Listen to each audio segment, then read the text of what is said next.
ऐसी ही बेहतरीन कहानियाँ सुनने के लिए केपी नॉवल चैनल को लाइक, शेयर और सब्सक्राइब करें। आने वाली कहानियों के बारे में जानने के लिए हमारे टेलीग्राम से जुड़ें। लिंक डिस्क्रिप्शन में है। Hitman with A badass system, अध्याय 1091 रनमास्टर गिलरूट। जब माइकल अपने अगले कदमों पर विचार कर रहा था तो उसके दिमाग में एक धीमी आवाज़ गूंजी जो उसे एक महत्वपूर्ण कार्य की याद दिला रही थी।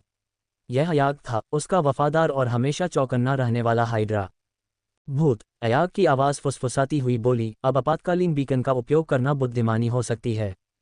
तात्कालिकता को समझते हुए माइकल ने अपनी जेब में हाथ डाला और एक छोटा, साधारण क्यूब निकाला। इसे अपने हाथ में कसकर पकड़ते हुए उसने इसे एक तेज गति से कुचल दिया। एक पल में लाल रोशनी की एक चमकदार किरण ऊपर के तूफानी बादलों को चीरती हुई आसमान की ओर बढ़ी। आपातकालीन संकेत भेजे जाने के साथ माइकल सफ़ेद फूलों के समुद्र के बीच बैठ गया, अपने नीचे उनकी नाजुक पंखुड़ियों को महसूस कर रहा था। उसने अपना ध्यान अयाग की ओर लगाया जो उसके अगले कदम के बारे में उत्सुक लग रहा था। मैं यहाँ तब तक इंतजार करूंगा जब तक बरूग मुझे लेने नहीं आता, माइकल ने समझाया। उसकी आंखें आने वाले हवाई जहाज के किसी भी संकेत के लिए क्षितिज को स्कैन कर रही थीं। अयाग ने समझ में सिर हिलाया। आगे क्या होगा, भूत? माइकल की निगाहें दृढ़ निश्चयी हो गईं और उसने उत्तर दिया, आगे मुझे गिलरूट से दोस्ती करनी है और इस दुनिया में साधना शुरू करनी है। सीखने और हासिल करने के लिए बहुत कुछ है। जब वह बरूग या किसी अन्य ऑक के आने और उसे लेने के लिए प्रतीक्षा कर रहा था, माइकल ने राइडन फंड्स में डकैती से अपने संचित धन की समीक्षा करने के लिए सिस्टम तक पहुंच बनाई। सिस्टम ने उसे एक विस्तृत सारांश प्रदान किया। मेजबान के पास 20 मिलियन सोने के सिक्के हैं। माणिक, हीरे और अन्य कीमती वस्तुओं को सोने के सिक्कों में उनके मूल्य का मूल्यांकन करने के लिए व्यापार किया जाना चाहिए, सिस्टम ने माइकल को सूचित किया। चमकते सोने के सिक्कों के ढेर से माइकल ने एक सिक्का निकाला और क्षण भर के लिए सिस्टम से बाहर निकल गया। इस सिक्के को देखो, माइकल ने 3 हाइड्रा सिरों को दिव्य सोने का सिक्का पेश करते हुए कहा। यह उसकी मुट्ठी में शानदार ढंग से चमक रहा था। फिर उसने नश्वर क्षेत्र से एक नियमित सोने का सिक्का प्राप्त किया। कोई आश्चर्य नहीं कि ये दुनिया इन सोने के सिक्कों का उपयोग नहीं करती है, सबा ने नश्वर क्षेत्र से तुलनात्मक रूप से सुस्त सिक्के को देखते हुए टिप्पणी की। दैवीय सोने के सिक्के के विपरीत नश्वर क्षेत्र की मुद्रा एक सस्ती धातु की तरह लग रही थी। दिव्य सोने के सिक्के शुद्ध सोने से बनाए गए थे जो नश्वर क्षेत्र में किसी भी सोने की गुणवत्ता से परे थे। 20 मिलियन सोने के सिक्के हैं न, उन्हें मात्र 800,000 बदमाश बिंदुओं के लिए एक्सचेंज करना उचित नहीं होगा, माइकल ने खुद से सोचा। इसके बाद सिस्टम ने एक और जानकारी पेश की। सिस्टम ने इस क्षेत्र में खेती को सक्षम करने के लिए मेजबान के शरीर के पुनर्निर्माण के लिए आवश्यक कीमिया सामग्री की एक सूची तैयार की है। मेजबान सामग्री खरीदने के लिए 2 मिलियन बदमाश अंक खर्च कर सकता है या अंक बचाने के लिए देवताओं के क्षेत्र से उन्हें प्राप्त करना चुन सकता है, सिस्टम ने कहा। मुझे दुरन में सामग्री की तलाश करके शुरू करना चाहिए। मैं यहाँ जितने खरीद सकता हूँ खरीद लूँगा और बाकी मैं आपके सिस्टम से खरीद सकता हूँ, माइकल ने आई सिस्टम को सूचित किया। सिस्टम से बाहर निकलते हुए माइकल ने अपना ध्यान दूर से आ रही गाड़ियों की ओर लगाया। मुझे गाड़ियां आती हुई सुनाई दे रही हैं, घोस्ट, सबा ने नोट किया। आखिरकार, माइकल ने जवाब दिया, गाड़ियों के उसके स्थान पर पहुंचने का धैर्यपूर्वक इंतजार करते हुए। आखिरकार गाड़ियां इमरजेंसी लाइट के पास रुक गईं, उनके लकड़ी के पहिए रुकते ही चरमराने लगे। बरूग, एक मोटा ऑक, गाड़ियों में से एक से निकला और फूलों से ढकी जमीन पर माइकल के बैठने की जगह पर पहुंचा। कमजोरी का दिखावा करते हुए माइकल ने दूसरे ऑक को अपने पैरों पर वापस आने में मदद करने की अनुमति दी। उसने अपनी आंखों में चिंता के साथ बरूग को देखा। क्या बंधक ठीक हैं? माइकल ने पूछा, उसकी आवाज़ चिंता से भरी हुई थी। बरूग बंधकों के लिए मानव की वास्तविक चिंता से हैरान था, खासकर जब वह खुद अपने घाव से खून बह रहा था। आपराधिक दुनिया में ऐसी करुणा देखना दुर्लभ है। वे ठीक हैं, बरूग ने कर्कश स्वर में उत्तर दिया। हम आपको चिकित्सक के पास ले जाएंगे और आपकी हालत ठीक कर देंगे। माइकल ने प्रशंसापूर्वक सिर हिलाया और बरूग की सहायता से प्रतीक्षा कर रही गाड़ियों में से एक में चढ़ गया। बरूग माइकल के सामने वाली गाड़ी में बैठ गया, उसकी खुरदरी सूरत पर अभी भी चिंता की लकीरें उभरी हुई थीं। एक पल के बाद वह खुद को ये पूछे बिना नहीं रह सका, एल्मर और उसके गिरोह के बारे में क्या उन्होंने कुछ ऐसा कहा जिससे हमें उनके ठिकाने का पता लगाने में मदद मिल सके? माइकल अभी भी अपनी कमजोरी को बनाए रखते हुए अपनी भौहों को सिकोड़ रहा था, जैसे कि वह गहरी सोच में डूबा हुआ हो। वह बरूग के करीब झुका और अपनी आवाज़ को षड्यंत्रकारी ढंग से कम किया। वे किसी को मारने के बारे में बात कर रहे थे। वह नाटकीय प्रभाव के लिए रुका, बरूग की आंखों को आश्चर्य से चौड़ा होते हुए देखा। अंदर माइकल खुद को खुद की चालाकी पर हंसने से नहीं रोक सका। बरूग को इस बात का बिल्कुल भी अंदाज़ा नहीं था कि उसने और एल्मर ने साथ मिलकर काम करने की योजना बनाई थी। किसी को मारना? बरूग ने स्पष्ट रूप से चौंकते हुए कहा। माइकल ने गंभीरता से सिर हिलाया। हाँ, उन्होंने कई बार इसका जिक्र किया। बरूब ने समझ में सिर हिलाया, उसकी अभिव्यक्ति गंभीर होती जा रही थी। हमें अपनी सुरक्षा को मजबूत करने की ज़रूरत है। अगर वे ऐसा कुछ करने की योजना बना रहे हैं तो हम चौंकने का जोखिम नहीं उठा सकते। माइकल ने अपना अंतिम कार्ड खेलने का फैसला किया। उसने बरूब की आंखों में सीधे देखा, उसकी आवाज़ में गंभीरता का भाव था। अगर आप गिलरूट के साथ एक मीटिंग की व्यवस्था कर सकें तो मैं हमेशा आपका ऋणी रहूंगा, माइकल ने कहा। मैंने एक कारण से उस इमारत में घुसने के लिए अपनी जान जोखिम में डाली। बरूब के चेहरे पर एक हल्की मुस्कान फैल गई। ये काफ़ी आसानी से व्यवस्थित किया जा सकता है। वास्तव में गिल्ट उस इंसान से मिलने के लिए कह रहा था जिसने इमारत में घुसने के लिए अपनी जान जोखिम में डाली। माइकल इस खबर से वाकई हैरान था। सच में? उसने पूछा, उसकी जिज्ञासा बढ़ गई। बरूब ने अपनी आंखों में प्रशंसा के भाव के साथ सिर हिलाया। हाँ, उसने जवाब दिया, गिल्ट ने उस इंसान से मिलने में गहरी दिलचस्पी दिखाई है जिसने बंधकों को बचाने के लिए अपनी जान जोखिम में डाली। ऐसा हर दिन नहीं होता है कि हम इन बुरे समय में ऐसी बहादुरी वाले किसी व्यक्ति से मिलें। बरूब की जिज्ञासा बढ़ती हुई प्रतीत हुई क्योंकि वह थोड़ा आगे झुका। वैसे तुम्हारा नाम क्या है? उसने पूछा। माइकल ने संकोच नहीं किया। वह एल्मर के साथ जॉन नाम का इस्तेमाल कर रहा था, इसलिए उसने उसी नाम का इस्तेमाल करने का फैसला किया। जॉन, उसने जवाब दिया। जॉन, तुम्हारे पास हिम्मत है, मैं तुम्हें ये देता हूं, बरूब ने कहा। खुद को इस तरह जोखिम में डालना ऐसा कुछ नहीं है जो बहुत से लोग करेंगे। माइकल ने शर्मिंदगी का दिखावा करते हुए अपनी नज़रें नीची कर लीं। मैंने वास्तव में कुछ खास नहीं किया, उसने विनम्रता से कहा। बस एक और बंधक बन गया। आखिरकार गाड़ी दुरान के राज्य में वापस आ गई और माइकल ने राइडन फंड्स बिल्डिंग को पास से गुजरते हुए देखा। इमारत अब और भी ज्यादा ऑक से घिरी हुई थी। कुछ और मिनटों के बाद गाड़ी रुक गई। एक बार जब हम तुम्हें ठीक कर लेंगे तो मैं तुम्हें लॉर्ड गिलरूट से मिलवा दूंगा, बरूब ने कहा। बरूब माइकल को एक पन्ना हरे रंग की इमारत में ले गया जहां उनकी मुलाकात एक दयालु चांदी के बालों वाली महिला से हुई। उसने पूछा कि क्या हुआ था और बरूब की बात ध्यान से सुनी। विवरण को समझते समय उसके चेहरे पर आश्चर्य था। एक संक्षिप्त चर्चा के बाद महिला ने माइकल को कुछ औषधियां दीं और सावधानी से उसकी छाती पर पट्टी बांधी। जब वह थोड़ा बेहतर महसूस करने लगा तो बरूब उसे ऑक ट्री इन नामक एक भव्य प्रतिष्ठान में ले गया। सराय एक भव्य संरचना थी जो जटिल लकड़ी की नक्काशी और हरे भरे पेड़ों से सजी थी। ये देहाती आकर्षण और भव्यता का माहौल देती थी। लॉर्ड गिलरूट कमरा 46 में आपका इंतजार कर रहे होंगे, बरूब ने माइकल को सूचित किया। आप सीधे उनसे मिलने जा सकते हैं, हमारे कर्मचारियों को सूचित कर दिया गया है।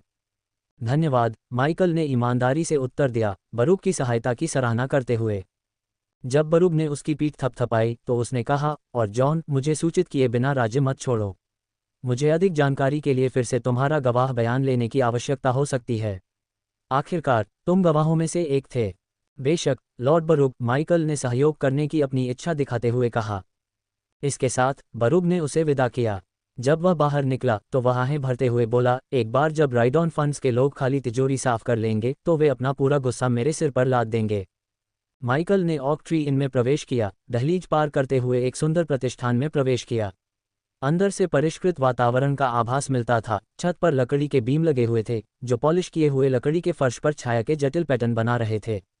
दीवारों से लटके अलंकृत लालटेन से निकलने वाली नर्म परिवेशी रोशनी एक गर्म और आमंत्रित करने वाला माहौल बना रही थी। जैसे ही वह सराय में आगे बढ़ा, हरे रंग के लबादे पहने एक युवा ऑक महिला स्वागत भरी मुस्कान के साथ उसके पास आए।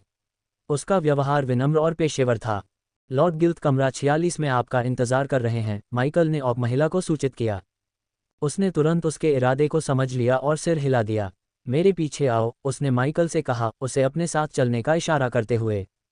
साथ में वे एक भव्य सीढ़ी पर चढ़े जो सराय के ऊपरी स्तरों तक जाती थी। शीर्ष मंजिल पर पहुंचकर वे एक भव्य और भव्य दरवाजे पर पहुंचे। संख्या 46 को पॉलिश की गई पीतल की प्लेट पर बारीकी से उकेरा गया था जो कमरे को चिन्हित करती थी। एक विनम्र सिर हिलाते हुए युवा ऑक महिला ने कहा, आप अंदर जा सकते हैं और लॉर्ड गिल्ट से मिल सकते हैं। माइकल ने अपने सिर हिलाकर उसके मार्गदर्शन को स्वीकार किया और धीरे से कमरा 46 का दरवाज़ा खोला। जब माइकल ने दरवाज़ा खोला तो वह एक सुंदर और विशाल पेंटहाउस में चला गया। लॉर्ड गिलरूट कई बख्तरबंद ऑक के साथ बातचीत में मग्न थे। जैसे ही माइकल ने प्रवेश किया, गिलरूट ने अपनी बैठक को शालीनता से समाप्त किया, ऑक को अपने मेहमान पर पूरा ध्यान देने के लिए विदा किया। माइकल के पास एक हल्की विनम्र मुस्कान के साथ गिलरूट ने उनका अभिवादन किया। आप वही होंगे जिनके बारे में ऑफिस बारूक बात कर रहा था।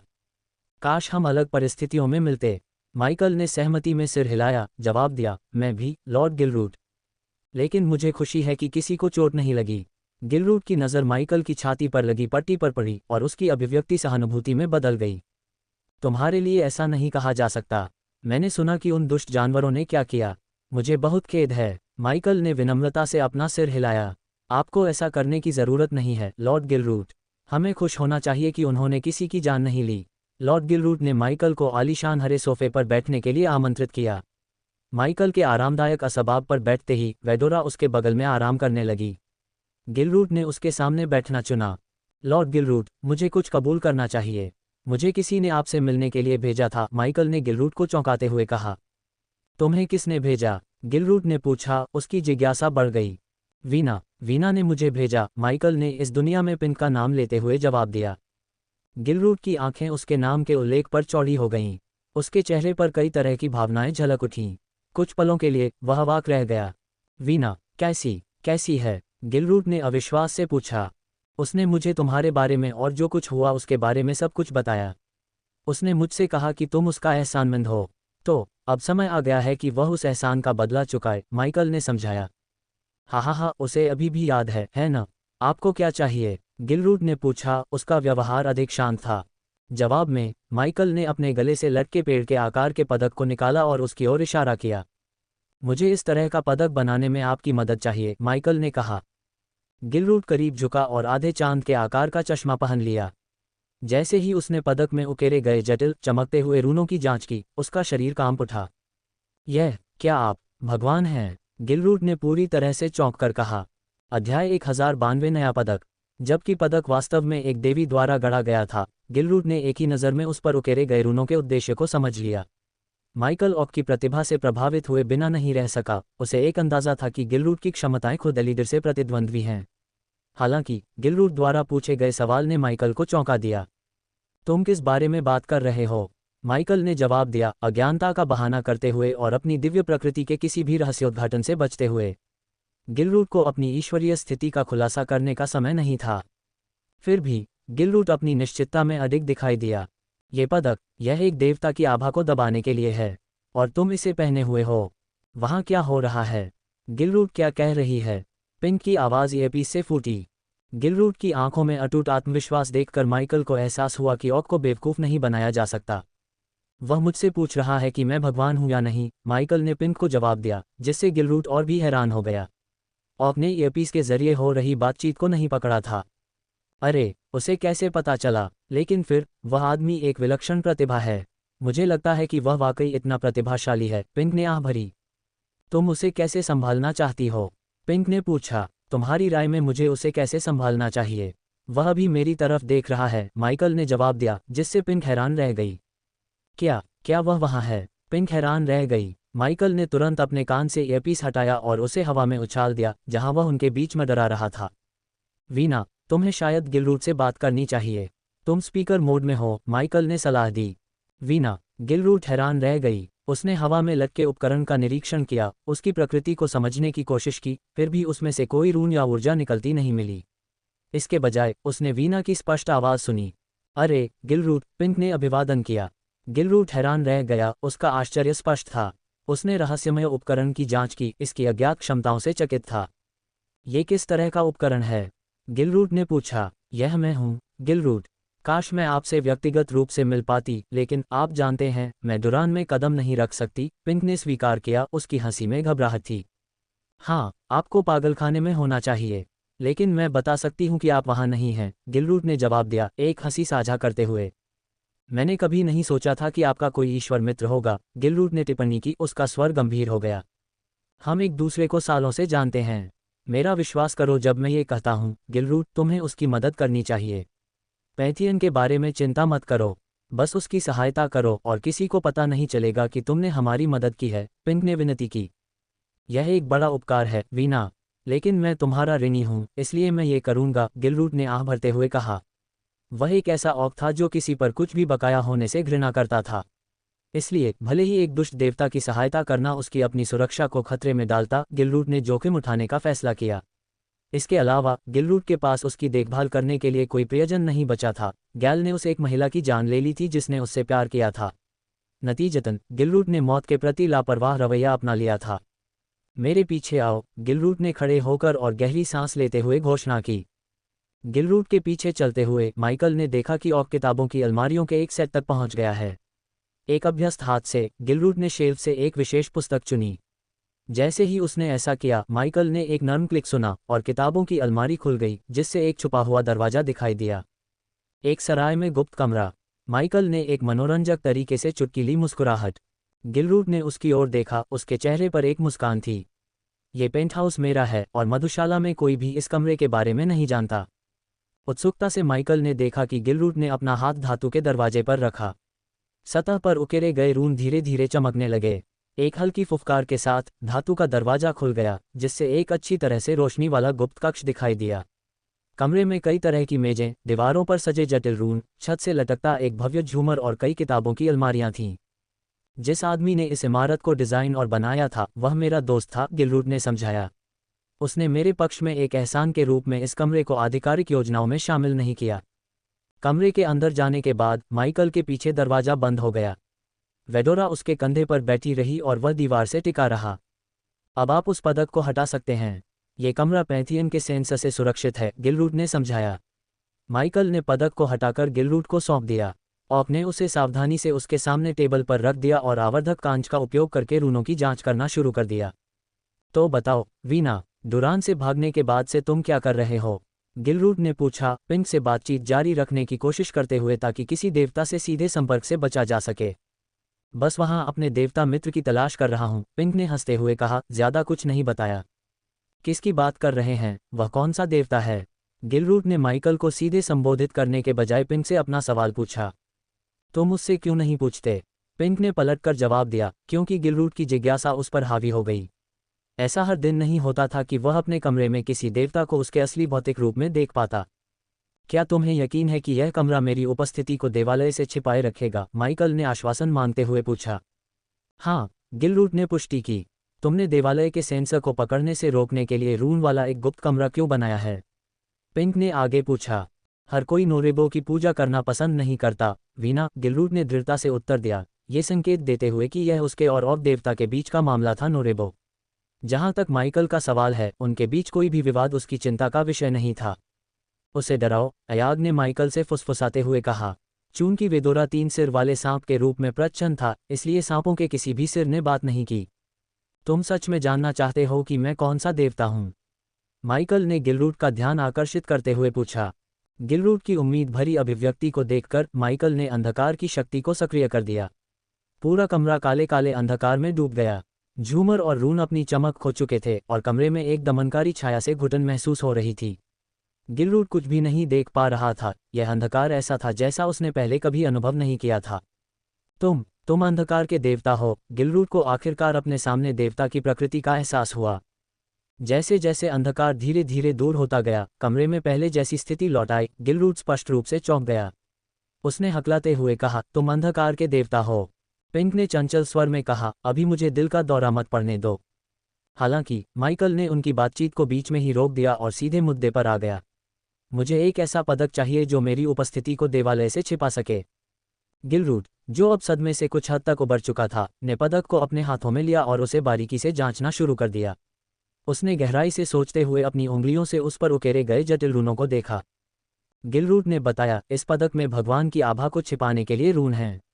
हालांकि चूंकि इसे किसी खास भगवान को ध्यान में रखकर नहीं बनाया गया था, इसलिए इसके साथ भगवान की शक्ति का उपयोग करने का प्रयास करने से पदक अप्रभावी हो जाएगा और देवालय के सेंसर इसे पहचान नहीं पाएंगे। माइकल ने पूछा, क्या आप मेरे लिए खास तौर पर एक नया पदक बना सकते हैं जो देवालय द्वारा पकड़ा न जा सके? गिलरूट ने सिर हिलाया। मैं इस कमरे में अंकित रून डिज़ाइन की नकल कर सकता हूं, लेकिन इसमें कुछ समय लगेगा, कम से कम 3 दिन। हालांकि मुझे वास्तविक पदक बनाने के लिए एक कुशल लोहार की आवश्यकता होगी। एक बार यह बन जाने के बाद मैं इस पर रून उकेर सकता हूं।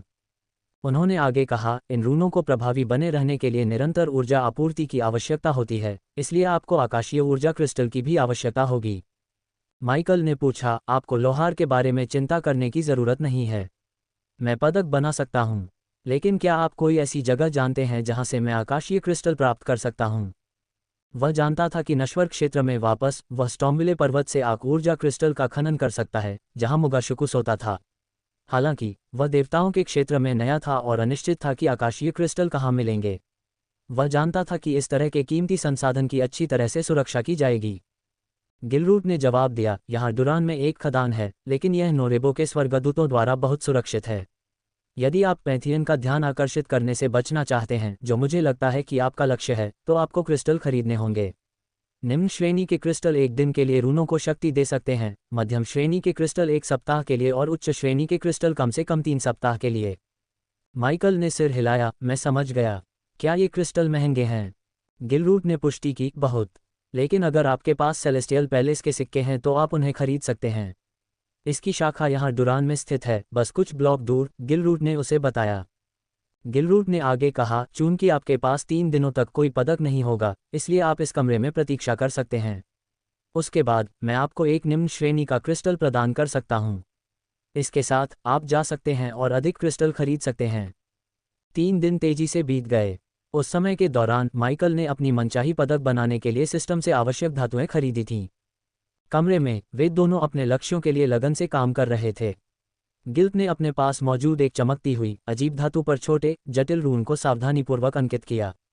रून शिल्प में उनकी विशेषज्ञता निर्विवाद थी और उन्होंने सटीकता और देखभाल दोनों के साथ काम किया। कमरे के दूसरी तरफ माइकल ने चुपचाप पदक बनाया। अपनी काली लपटों का उपयोग करते हुए उन्होंने धातु को खोपड़ी के आकार का आकार दिया, जिसमें हर विवरण को परिश्रमपूर्वक परिपूर्ण किया गया। ये शिल्प कौशल और दिव्य शक्ति का एक सम्मिलन था। जैसे जैसे 3 दिन बीतते गए, कमरा एकाग्रता और दृढ़ संकल्प से भर गया। माइकल और गिल्ट, दो बहुत अलग अलग प्राणी, एक ही लक्ष्य साझा करते थे। हो गया, गिल्ट ने घोषणा की, उसकी आवाज़ थकान से भरी हुई थी।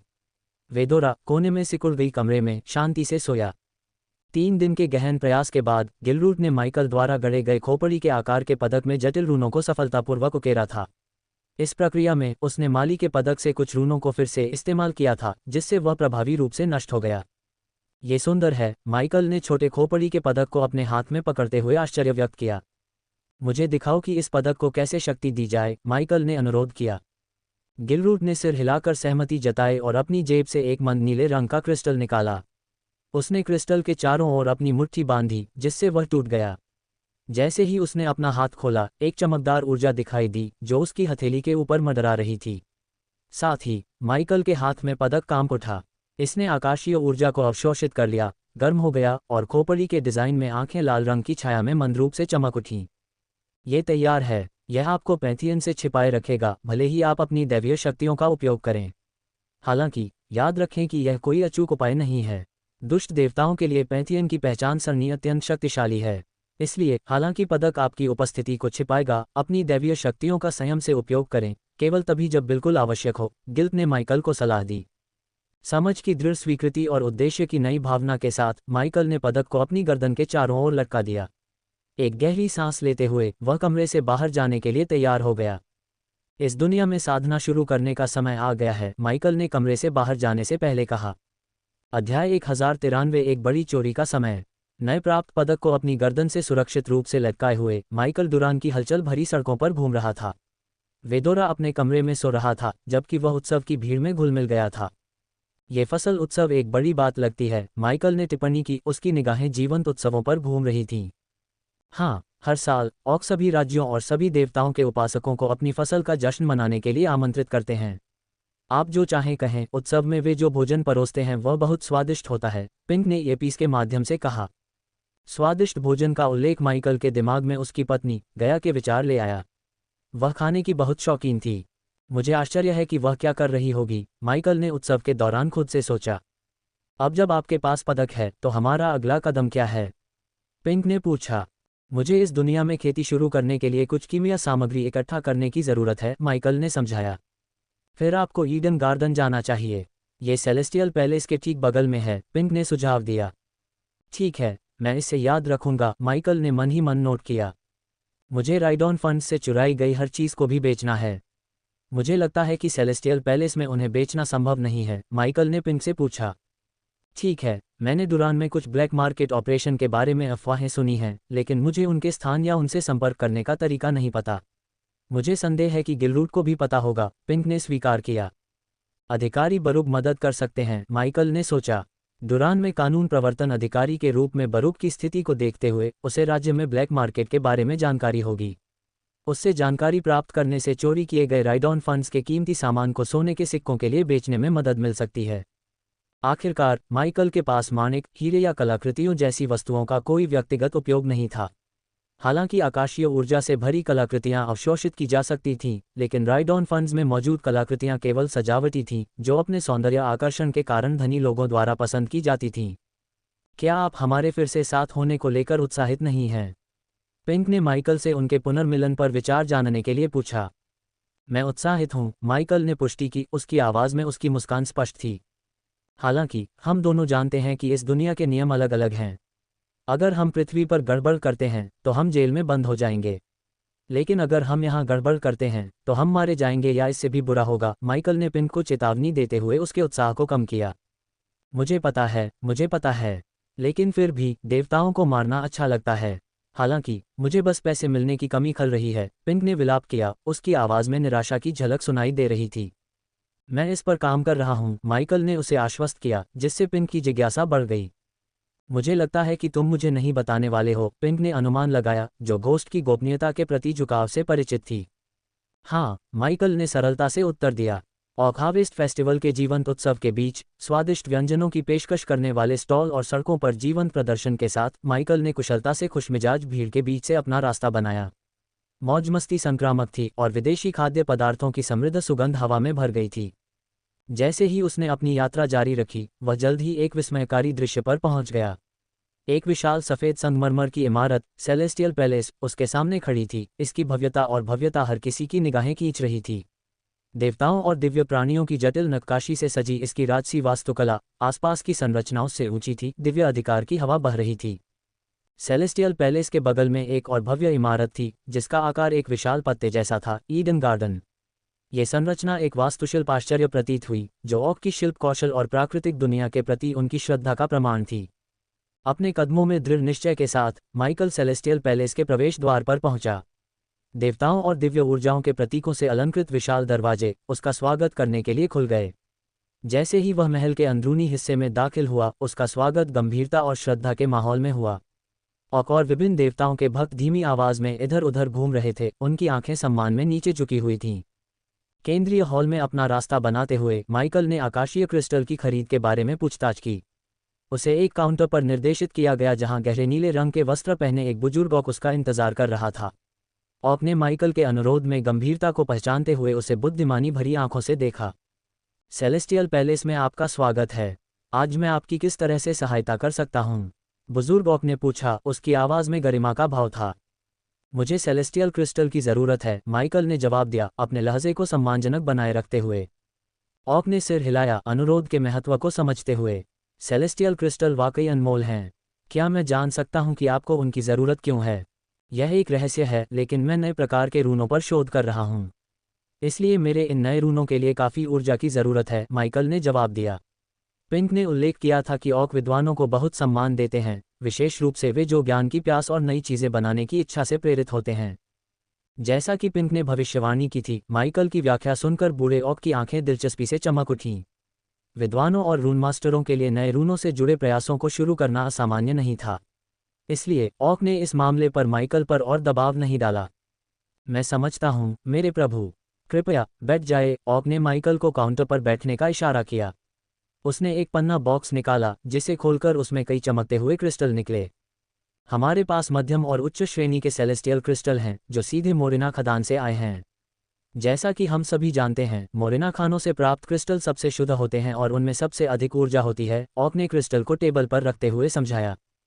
अपने रूनों के आधार पर आप या तो इन मध्य श्रेणी के क्रिस्टल को चुन सकते हैं, ओक ने गहरे समुद्र के नीले क्रिस्टल की ओर इशारा किया, या उच्च श्रेणी के क्रिस्टल, उसने गहरे बैंगनी रंग के क्रिस्टल की ओर इशारा करते हुए कहा।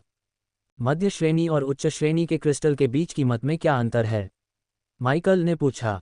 ठीक है, मध्य श्रेणी के क्रिस्टल की कीमत 1 लाख सोने के सिक्के प्रति है, जबकि उच्च श्रेणी के क्रिस्टल की कीमत 3 लाख है, ओक ने उत्तर दिया। माइकल कीमत देखकर हैरान रह गया, लेकिन उसने अपना संयम बनाए रखा।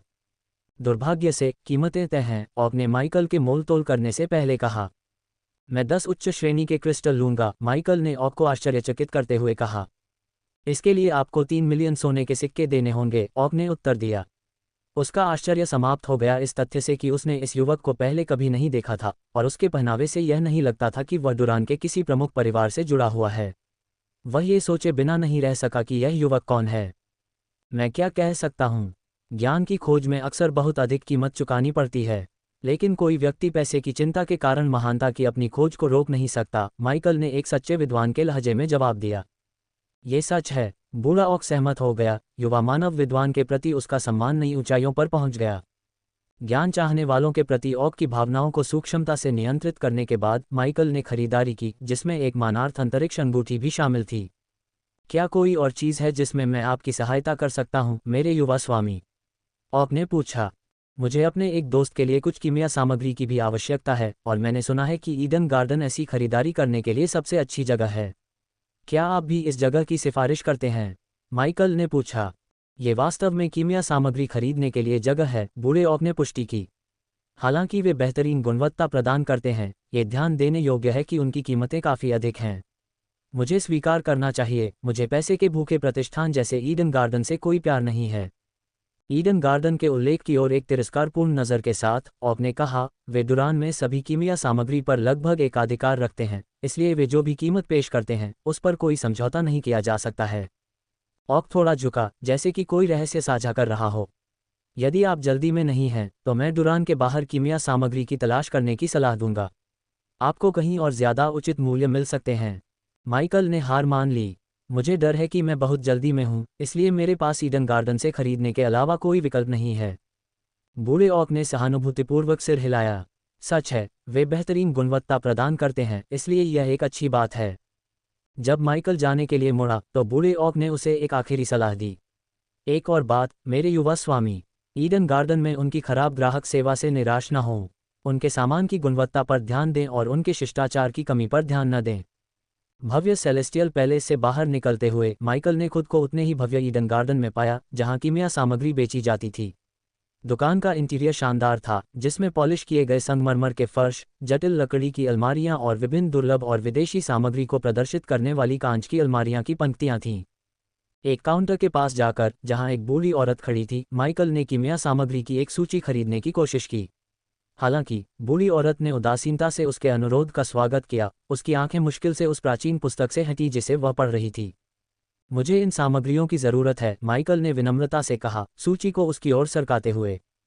उसने उस पर नज़र डाली, जोर से आह भरी और फिर अनिच्छा से सामान इकट्ठा करना शुरू कर दिया।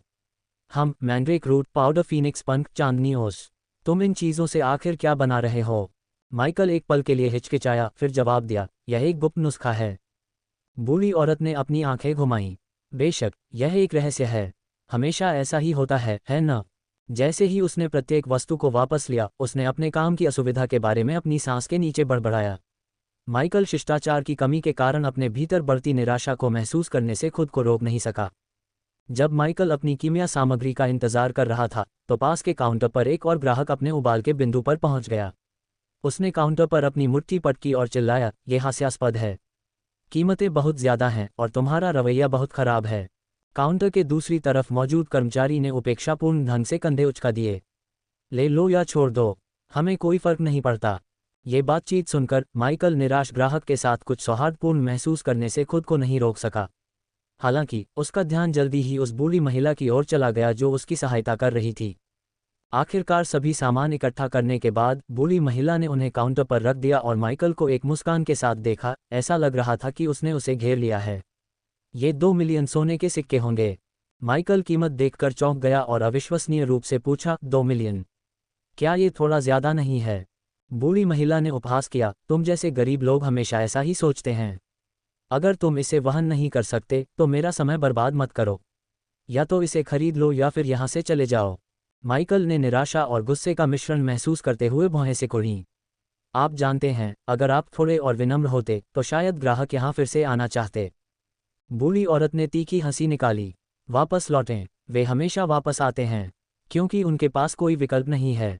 माइकल की अभिव्यक्ति गहरी हो गई और उसने गुर्राते हुए कहा, आप जानते हैं, यह अजीब है कि जो लोग खुद को अछूत समझते हैं वे आमतौर पर सबसे कमज़ोर होते हैं। इसके साथ ही उसने सिक्कों से भरी एक स्पेस रिंग निकाली और आवश्यक राशि ट्रांसफ़र कर दी। बूढ़ी औरत ने अंगूठी लेते हुए हंसी उड़ाई और सामग्री को लापरवाही से पन्ना हरे रंग के बॉक्स में डालने से पहले सिक्कों की गिनती की। जैसे ही माइकल काउंटर से बाहर निकला, उसने शैतानी मुस्कान के साथ खुद से कहा, मुझे आश्चर्य है कि जब मैं इस जगह को साफ कर दूंगा तो उन्हें कैसा लगेगा। जैसे ही माइकल ईडन गार्डन से बाहर निकला, उसने पिंक से बात करने से पहले एक आखिरी बार भव्य इमारत पर नजर डाली। अरे पिंक, मुझे लगता है कि अब समय आ गया है कि हम एल्मर से संपर्क करें।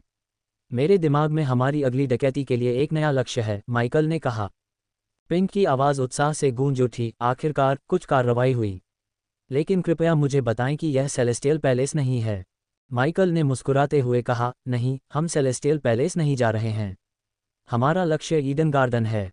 इसके साथ ही माइकल इमारत से बाहर निकल गया। उसके विचार पहले से ही उनके अगले साहसी भागने की योजना बना रहे थे। अध्याय 1094 ईडन गार्डन डकैती की योजना आई। ईडन गार्डन को निशाना बनाने का फैसला करने के बाद माइकल गिलरूट के पेंटहाउस में वापस आ गया।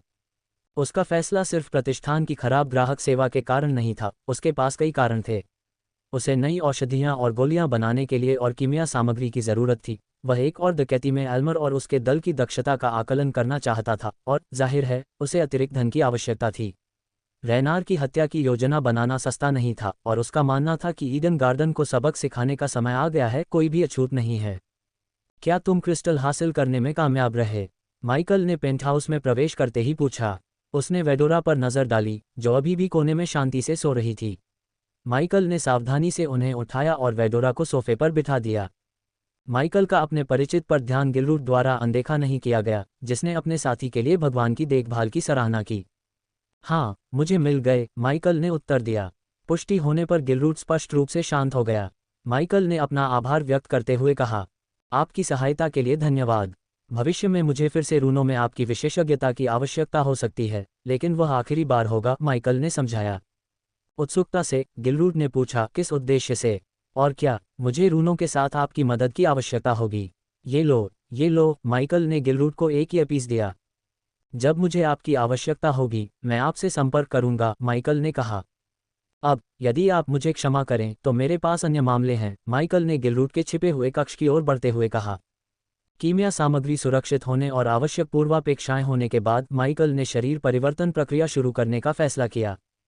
माइकल को छिपे हुए कमरे में प्रवेश करते हुए देखकर गिलरूट ने समझ में सिर हिलाया। अंदर जाने के बाद माइकल ने एक अंधेरा कोना चुना और बैठ गया। सिस्टम, मुझे उस औषधि की विधि बताओ जिसे तुम मुझे बनाना चाहते हो, माइकल ने अनुरोध किया, और उसके हाथ में एक सुनहरा चर्मपत्र प्रकट हुआ। विधि हाथ में लेकर माइकल ने अपनी काली लपटों को बुलाया। एक एक करके उसने सामग्री को टिमटिमाते हुए रसातल में डाला। एक दिन पलक झपकते ही बीत गया, साथ ही माइकल के शरीर पर एक असामान्य चमक छा गई। उसकी त्वचा अलौकिक चमक के नीचे चमक रही थी, जबकि उसके कंधे तक के काले बाल हल्की हवा में नाच रहे थे। इस तमाशे के बीच आसपास के वातावरण से दिव्य ऊर्जा धीरे धीरे माइकल की ओर प्रवाहित हुई, उसके माथे पर एकत्रित हुई। सिस्टम अनुभव बिंदुओं को अवशोषित कर रहा है, माइकल ने अपने दिमाग में सिस्टम की आवाज़ को गूंजते हुए सुना। उसने जो अनुभव बिंदु जमा किए थे, मुख्य रूप से स्वर्गदूतों को हराने से, वे ऊर्जा में बदलने लगे, धीरे धीरे माइकल के नवगठित मेरिडियन में रिसने लगे। मेजबान को आरंभिक क्षेत्र में पहुंचने के लिए बधाई। मेजबान माइकल को स्तर बढ़ाने के लिए बधाई। वर्तमान चरण आरंभिक क्षेत्र है। अनुभव अंक परिवर्तित 20,000। अनुभव अंक परिवर्तित 30,000। अनुभव अंक परिवर्तित 40,000। मेजबान माइकल को स्तर बढ़ाने के लिए बधाई। वर्तमान चरण क्यूई जागृति क्षेत्र है।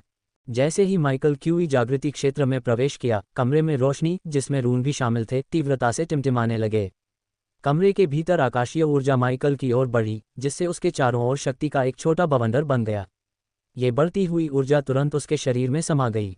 माइकल ने महसूस किया कि उसके भीतर नई ऊर्जा प्रवाहित हो रही है, जो उसके मंत्रों और शारीरिक क्षमताओं दोनों को सक्रिय कर रही है। इसके साथ ही उसकी गर्दन पर सजा हुआ पदक कांपने लगा। अपनी गर्दन पर पदक की गर्मी को महसूस करते हुए माइकल ने अपनी कलाई को हिलाया, एक बैंगनी आकाशीय क्रिस्टल को अपनी हथेली में बुलाया। मुट्ठी बंद करके उसने क्रिस्टल को एक महीन पाउडर में बदल दिया, जिसे पदक ने तुरंत अवशोषित कर लिया। क्यूई जागृति चरण ने ऊर्जा भक्षक से ऊर्जा अवशोषण दर को बढ़ा दिया है। सिस्टम की आवाज़ ने माइकल को सूचित किया। धीरे धीरे उसने अपनी आंखें खोलीं, पाया कि वेदोरा पास की एक मेज पर बैठी थी और उत्सुक आंखों से उसे देख रही थी। तुम आखिरकार जाग गए, सबा ने टिप्पणी की। और यह आखिरी बार होगा जब तुम हमें बिना कुछ किए लटका कर छोड़ोगे, अयाग ने थोड़ा चिढ़ते हुए माइकल को संबोधित करते हुए कहा। बांस के जंगल के भीतर एक अपरंपरागत गांव ने जड़ें जमा ली थीं, जो पूरी तरह से बांस के डंठलों से बना था। पहली नज़र में किसी को यह उम्मीद हो सकती है कि इस विचित्र गांव में देहाती ग्रामीण या विनम्र किसान रहते होंगे। हालांकि वास्तविकता इससे बिल्कुल अलग थी। दुर्जय कवच पहने और हथियारों की एक श्रृंखला को चलाने वाले विशालकाय और गांव के रास्तों से घूमते थे। यह एकांत बस्ती विल्नियस गिरोह का गुप्त ठिकाना थी।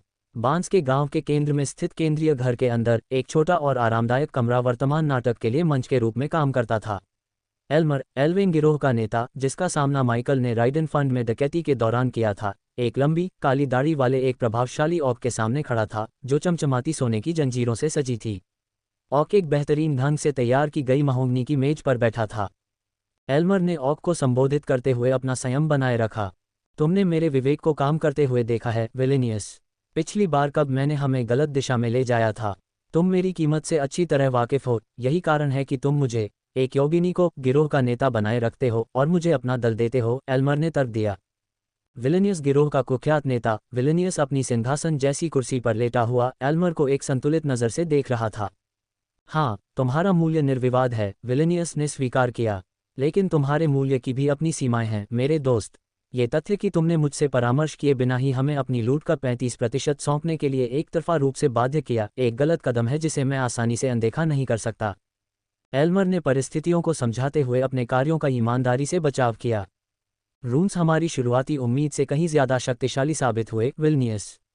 इसके अलावा गिलरूट को अपना काम करने में काफ़ी समय लग रहा था। अगर इंसान का हस्तक्षेप न होता तो अधिकारी बरूब हमें पकड़ लेता। मेरा विश्वास करो, विल्नियस, वह कोई साधारण आदमी नहीं है। उसने अकेले ही पूरी ताकत से तिजोरी में सेंध लगाए और उसमें कुछ ऐसा है जो मुझे बेचैन कर देता है। मैं स्पष्ट रूप से स्को में तुम्हारा हिस्सा काट रहा हूँ। आभारी रहो कि मैंने जो कुछ भी किया उसके लिए तुम्हें परेशान नहीं किया। लेकिन चूंकि तुम मुझे बता रहे हो कि इस जॉन के साथ काम करना उसे मारने से ज्यादा हमारे लिए फायदेमंद है, इसलिए मैं उससे मिलना चाहता हूँ, विल्नियस ने एल्मर से कहा। राइडन फंड से तुमने जो कलाकृतियां और कीमती सामान लिए थे, उन्हें बाढ़ लगाना बहुत मुश्किल काम होगा और तुम ये जानते हो। यही कारण है कि मैंने राइडन फंड को लक्षित करने के खिलाफ सलाह दी, विल्नियस ने बड़बड़ाया। मैं फिर भी सबसे बेवकूफ़ क्रू के साथ इसे पूरा करने में कामयाब रहा, एल्मर ने अपनी आंखें घुमाते हुए कहा। अपने बेवकूफ़ क्रू के साथ यह खबर साझा करें कि उन्हें उनके नेता की उदारता के कारण उनका हिस्सा नहीं मिलेगा, विल्नियस ने ठंडे स्वर में जवाब दिया। एल्मर को उम्मीद की एक किरण दिखाई दी कि जॉन के साथ साझेदारी करने का उनका निर्णय भविष्य में महत्वपूर्ण लाभांश देगा, क्योंकि उन्होंने अभी अभी उनके माल का एक बड़ा हिस्सा छोड़ा था। अब इस जॉन के साथ एक बैठक तय करें। मैं उससे आमने सामने मिलना चाहता हूं, विल्नियस ने चर्चा समाप्त करते हुए मांग की। हालांकि एक अचानक व्यवधान तब हुआ जब एक घबराया हुआ ऑक जल्दबाजी में कमरे में दाखिल हुआ। मेरे कक्ष में घुसने के लिए आपके पास एक बढ़िया कारण होना चाहिए, विल्नियस ने घुसपैठ करने वाले ऑक पर गुर्राते हुए कहा। बॉस, यहाँ एक इंसान है। वह कहता है कि वह एल्मर से बात करना चाहता है, ऑक हकलाते हुए बोला, उसका चेहरा सदमे से भरा हुआ था। खबर सुनकर एल्मर और विलेनियस दोनों ही चकित रह गए। क्या? एल्मर ने अविश्वास में कहा। विलेनियस भी उतना ही हैरान था और उसने अपनी नाराजगी जाहिर की। उनके गुप्त ठिकाने को गुप्त रखा गया था, जो केवल उनके गिरोह के मुख्य सदस्यों को ही पता था। ये पता लगाना कि किसी इंसान ने किसी तरह उनका स्थान ढूंढ लिया था और एल्मर से मिलने का अनुरोध कर रहा था, समझ से परे था। बिना समय गंवाए विलेनियस और एल्मर तेजी से कमरे से बाहर निकल गए। जैसे ही वे बाहर निकले, उनका स्वागत ऑक के एक समूह ने किया, जो काले वस्त्र पहने एक मानव आकृति को घेरे हुए था। अंधेरे, तूफानी माहौल ने स्थिति में एक अशुभ आभा जोड़ दी। सशस्त्र ऑक और कल्पित बौनों से घिरे होने के बावजूद मानव शांत रहा। जॉन, एल्मर ने उसे पहचानते हुए पूछा। वह जॉन है? विल्नियस ने भौहें सिकोड़ते हुए पूछा। मैं कसम खाता हूँ, विल्नियस, मुझे नहीं पता कि उसने ये जगह कैसे पाए, एल्मर ने जल्दी से समझाया। हालांकि विल्नियस ने एल्मर का गला पकड़ लिया और उसे जमीन से ऊपर उठा दिया।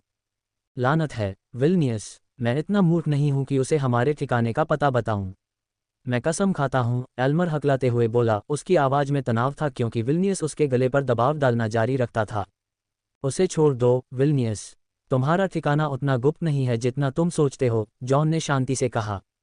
तुमने ये जगह कैसे ढूंढी? विल्नियस ने पूछा, लेकिन एल्मर पर अपनी पकड़ ढीली नहीं की। आह, माइकल ने जोर से आह भरी।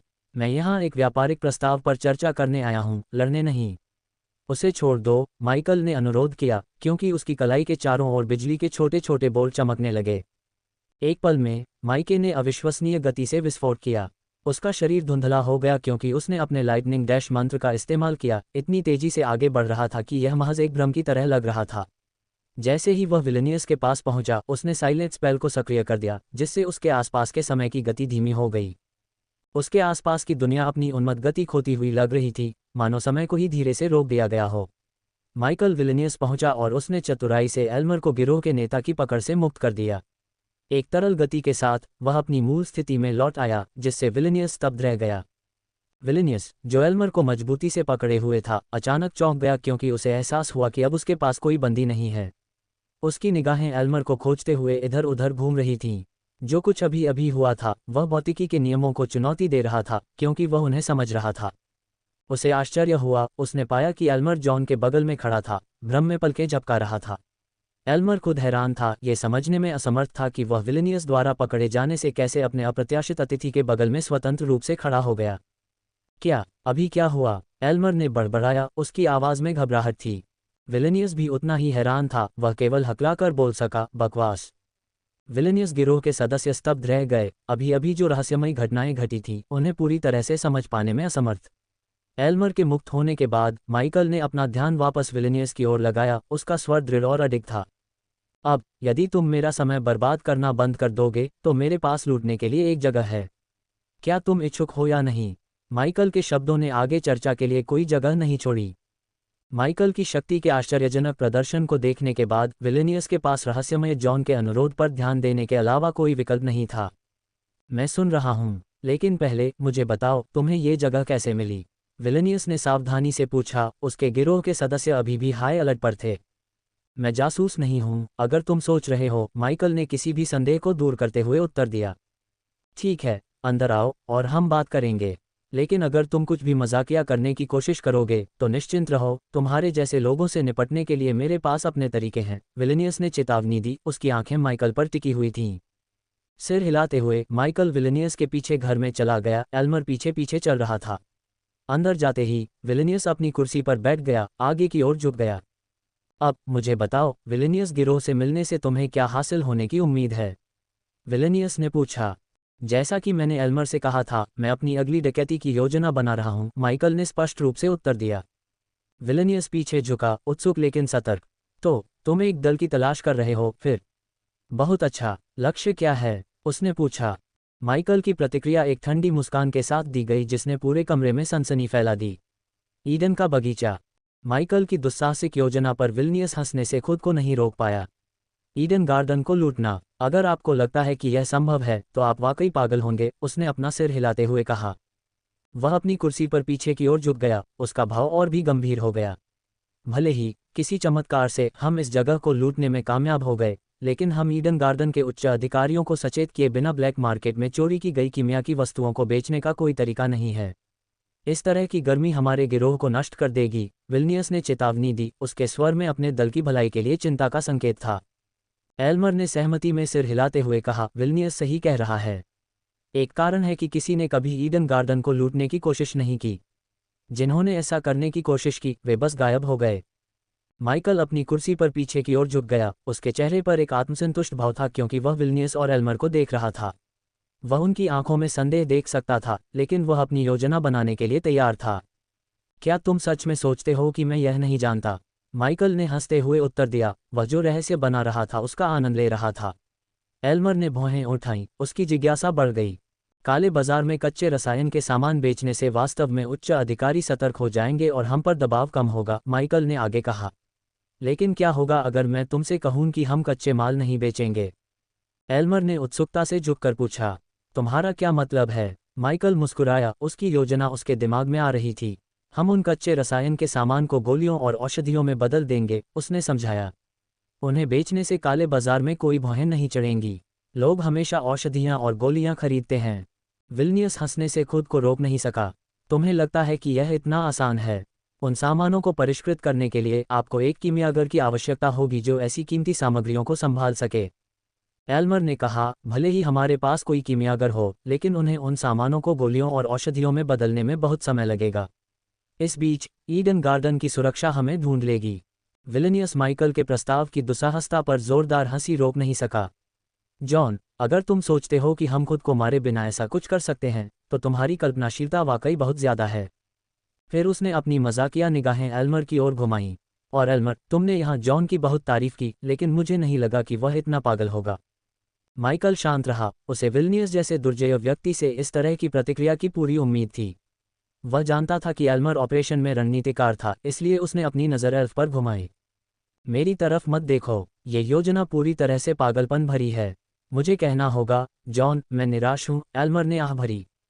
क्या ऐसा है? माइकल ने धीरे से ठहाका लगाया। ऐसा लग रहा था कि वह उनके संदेह से विचलित नहीं था।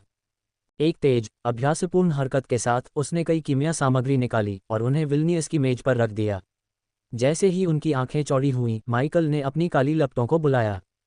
तुम क्या करने की कोशिश कर रहे हो? विलिनियस ने अपने हथियार की ओर हाथ बढ़ाते हुए, किसी हमले की आशंका जताते हुए गुर्राते हुए कहा। लेकिन माइकल ने विलिनियस की आक्रामकता को नज़रअंदाज कर दिया। एक हाथ से उसने लपटों को नियंत्रित किया और दूसरे हाथ से कीमिया सामग्री को जलते हुए भंवर में फेंक दिया। एल्मर विस्मय से देखता रहा कि घटक सार में बदल गए, एक साथ मिलकर चमकदार गोलियां बना रहे थे।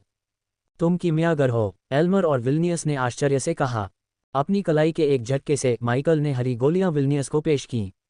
अपने खुरदुरे बाहरी रूप के बावजूद विलिनियस ने गोलियों की असाधारण शुद्धता को पहचान लिया। अगर आप ब्लैक मार्केट में ऐसी गोलियां और औषधियां नहीं बेच सकते, तो आप वह व्यक्ति नहीं है जिसके साथ मैं व्यापार करने की उम्मीद कर रहा था, माइकल ने अपनी सीट से उठते हुए शांत भाव से कहा। वह बाहर निकलने ही वाला था कि एल्मर ने उसे जल्दी से रोक दिया। जॉन, रुको, एल्मर ने आग्रह किया। माइकल रुक गया और एल्मर विलिनियस की ओर मुड़ा। बॉस, कम से कम उसे समझाने दो। उसके पास कोई योजना होनी चाहिए, एल्मर ने अपनी आंखों में आशा के साथ तर्क किया। कुछ देर सोचने के बाद विलिनियस अनिच्छा से सहमत हो गया। बहुत अच्छा, आप ईडन गार्डन को लूटने की अपनी योजना से मेरा मनोरंजन कर सकते हैं, विलिनियस ने स्वीकार किया। उसकी जिज्ञासा बढ़ गई। माइकल झुक गया। उसकी आंखें विलिनियस पर टिकी हुई थीं क्योंकि वह अपनी दुस्साहसिक योजना के शुरुआती चरण का खुलासा करना शुरू कर रहा था। पहली चीज जो हमें चाहिए वो है ईडन गार्डन का खाका, उसने दृढ़ता से कहा। विलिनियस माइकल के अनुरोध का मजाक उड़ाते हुए हंसने से खुद को नहीं रोक सका। तुम्हारे पास खाका भी नहीं है और तुम इस जगह को लूटने की योजना बना रहे हो, माइकल ने व्यंग्यात्मक ढंग से मुस्कुराते हुए कहा। ठीक इसी कारण से मुझे तुम्हारी मदद की ज़रूरत है। मुझे तुम्हारे गुर्गों की ज़रूरत है जो मेरे लिए काम करें। एल्मर, उत्सुक लेकिन सतर्क, बोला। ठीक है, तो असली योजना क्या है? माइकल पीछे झुका, अपनी बाहें मोड़ी और समझाने लगा। मैंने ईडन गार्डन में बिखरे जटिल रूनों को देखा है। मुख्य बात यह है कि गार्डन हर रात 11 बजे बंद हो जाता है। कोई गार्ड नहीं है क्योंकि वे विभिन्न सुरक्षात्मक रूनों पर निर्भर हैं। एल्मर की जिज्ञासा बढ़ गई। तो हम रूनों को कैसे तोड़ेंगे? क्या आप भी रनमास्टर हैं? माइकल ने अपना सिर हिलाया। नहीं, मैं रनमास्टर नहीं हूं, लेकिन मेरे पास एक तरीका है। माइकल ने अपनी व्याख्या जारी रखी। उसका लहजा आत्मविश्वास से भरा और गणनापूर्ण था। एक बार जब मैं रन को निष्क्रिय कर दूंगा, तो मैं आपके मिनियंस को अगले दरवाजे की इमारत में प्रवेश करने का संकेत दूंगा। जब मेरे पास ब्लूप्रिंट होगा, तो मैं सटीक स्थान बता दूंगा। वे दीवार के माध्यम से ईडन गार्डन में एक छेद बनाएंगे।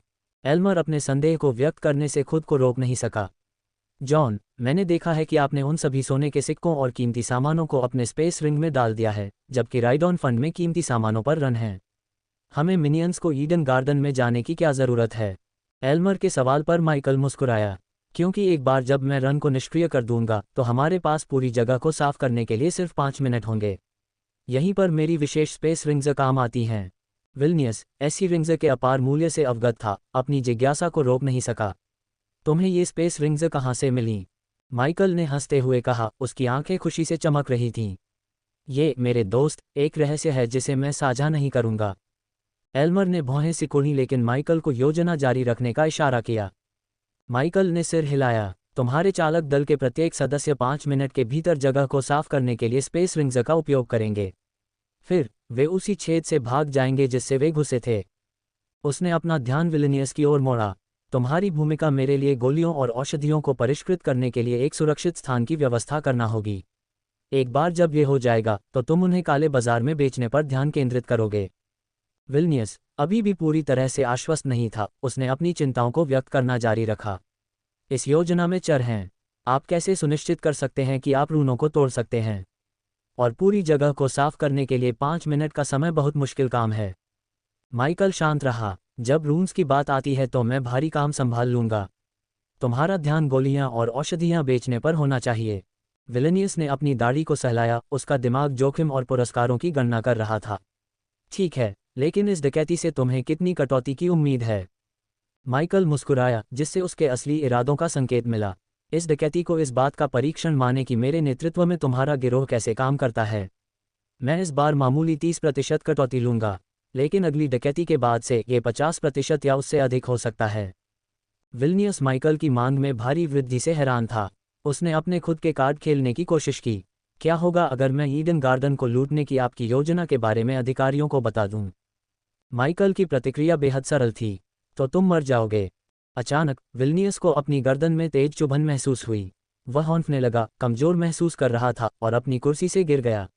एल्मर अचानक घटनाओं के मोड़ से चौंक गया, आगे बढ़ा। क्या हुआ? विल्नियस सांस के लिए हौंफ रहा था, उसके मुंह से सफ़ेद झाग निकल रहा था। एल्मर सदमे से अपनी आंखें चौड़ी करके अपनी जगह पर जम गया, उसका हाथ गार्ड की ओर बढ़ रहा था। मैं अगर तुम होते तो ऐसा नहीं करता, माइकल ने शांति से कहा, अपने लबादे से एक रंगीन तरल पदार्थ निकालते हुए। मैंने तुम्हारे बॉस को जहर दिया क्योंकि मैं उसकी अत्यधिक पूछताछ और ब्लैकमेल करने के प्रयासों की सराहना नहीं करता।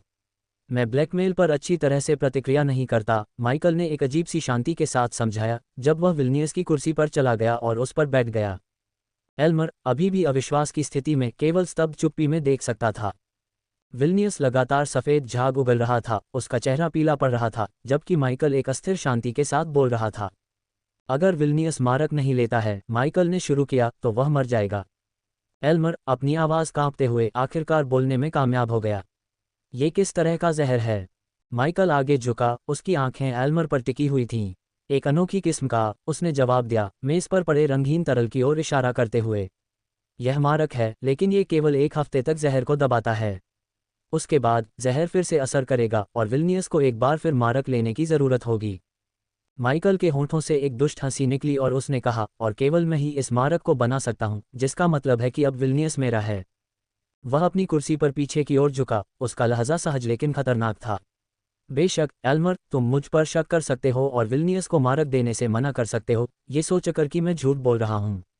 तुम उसे मरने दे सकते हो। एल्मर को एहसास हुआ कि वे अब कितना खतरनाक खेल खेल रहे थे। वह एक पल के लिए झिझका और फिर बोला, तुम खतरनाक खेल खेल रहे हो, जॉन।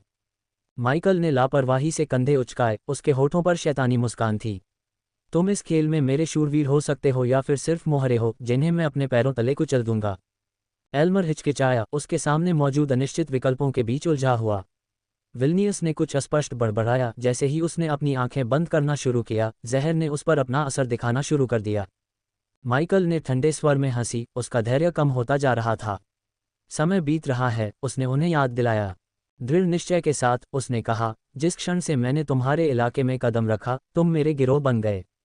एल्मर ने अपनी मुट्ठियां भींच लीं, जो उस निर्णय के भार से फटा हुआ था जो वह लेने वाला था। अंत में उसने मारक को पकड़ा और उसे विल्नियस के मुंह में डाल दिया। धीरे धीरे विल्नियस ने सफ़ेद झाग को खांसना बंद कर दिया और फिर से सामान्य रूप से सांस लेने लगा। जब विल्नियस अपने पैरों पर वापस खड़ा हुआ तो उसने माइकल को जोर से कोसा, उसका हाथ सहज रूप से उसकी तलवार की ओर बढ़ा।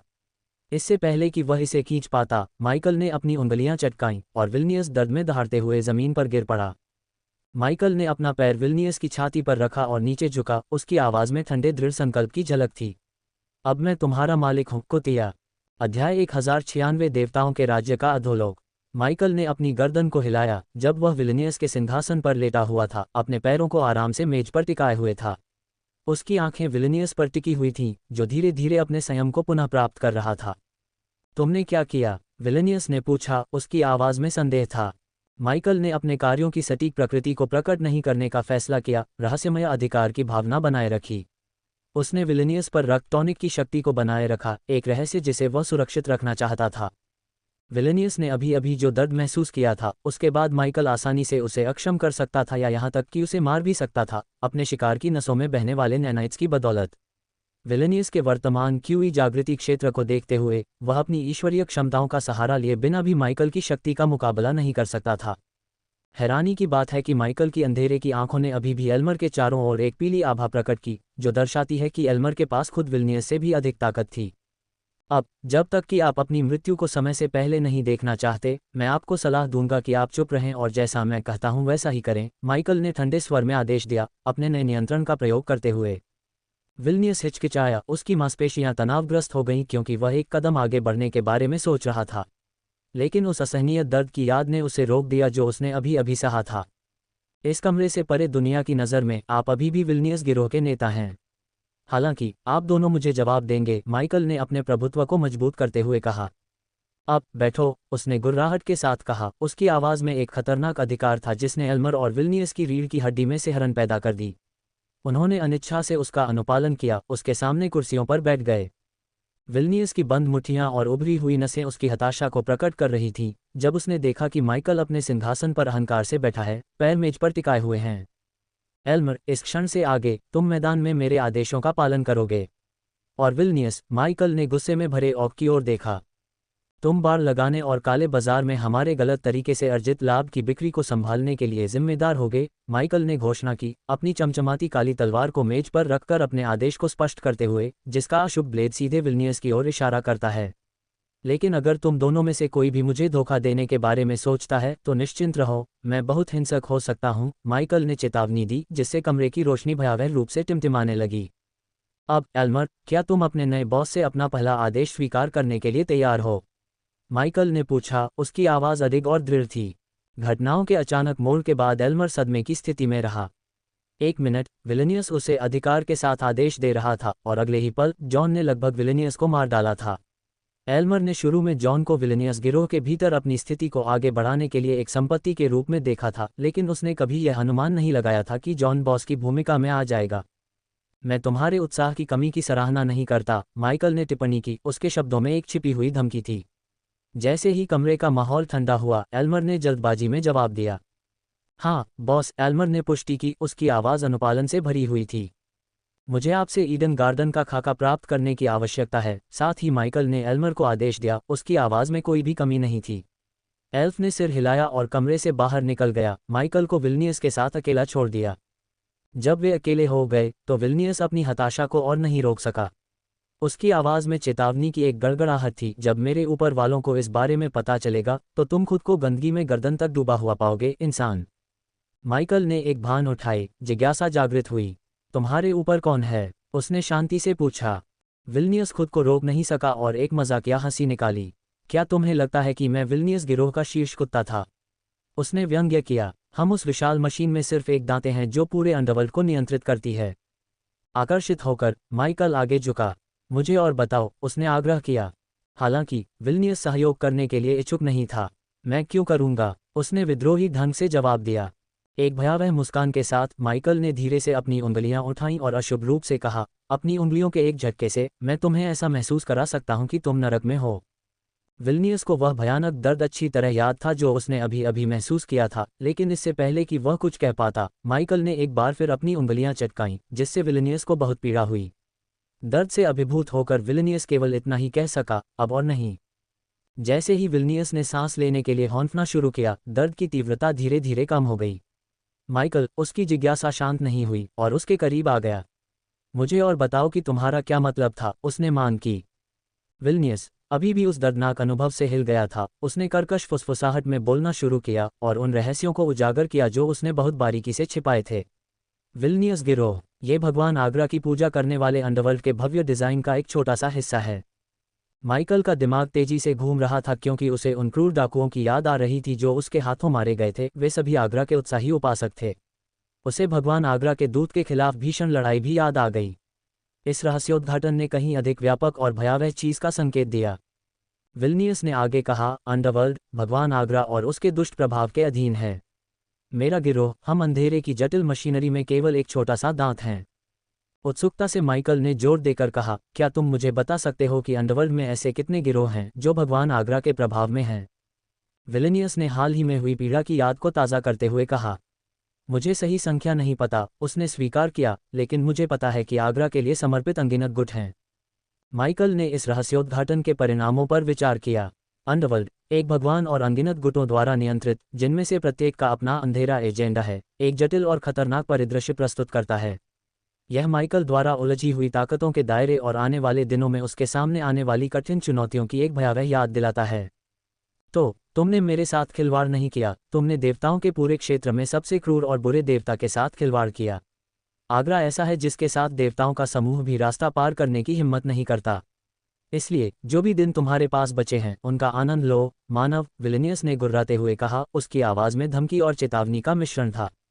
लेकिन माइकल, जो अभी भी विलिनियस के सिंहासन पर आराम से बैठा था, ने जवाब में केवल हंसी उड़ाई। मेरे प्यारे लड़के, जब मैं ये कहता हूं तो मुझ पर विश्वास करो। मैंने अनगिनत बार मजबूत दुश्मनों के बारे में सुना है। यह मेरे जीवन में एक चक्र की तरह है। मैं कहीं जाता हूं, एक मजबूत दुश्मन का सामना करता हूं और अंततः उन्हें हरा देता हूं। फिर मैं आगे बढ़ता हूं और चक्र दोहराता है, उसने ठंडे स्वर में कहा। उसका व्यवहार अडिग था। जॉन की आंखों में डर की अनुपस्थिति से विलिनियस हैरान रह गया। लेकिन आपको आगरा या उसके स्वर्गदूतों के बारे में चिंता करने की ज़रूरत नहीं है। आपके बॉस के रूप में मैं अपने गुर्गों का ख्याल रखूंगा।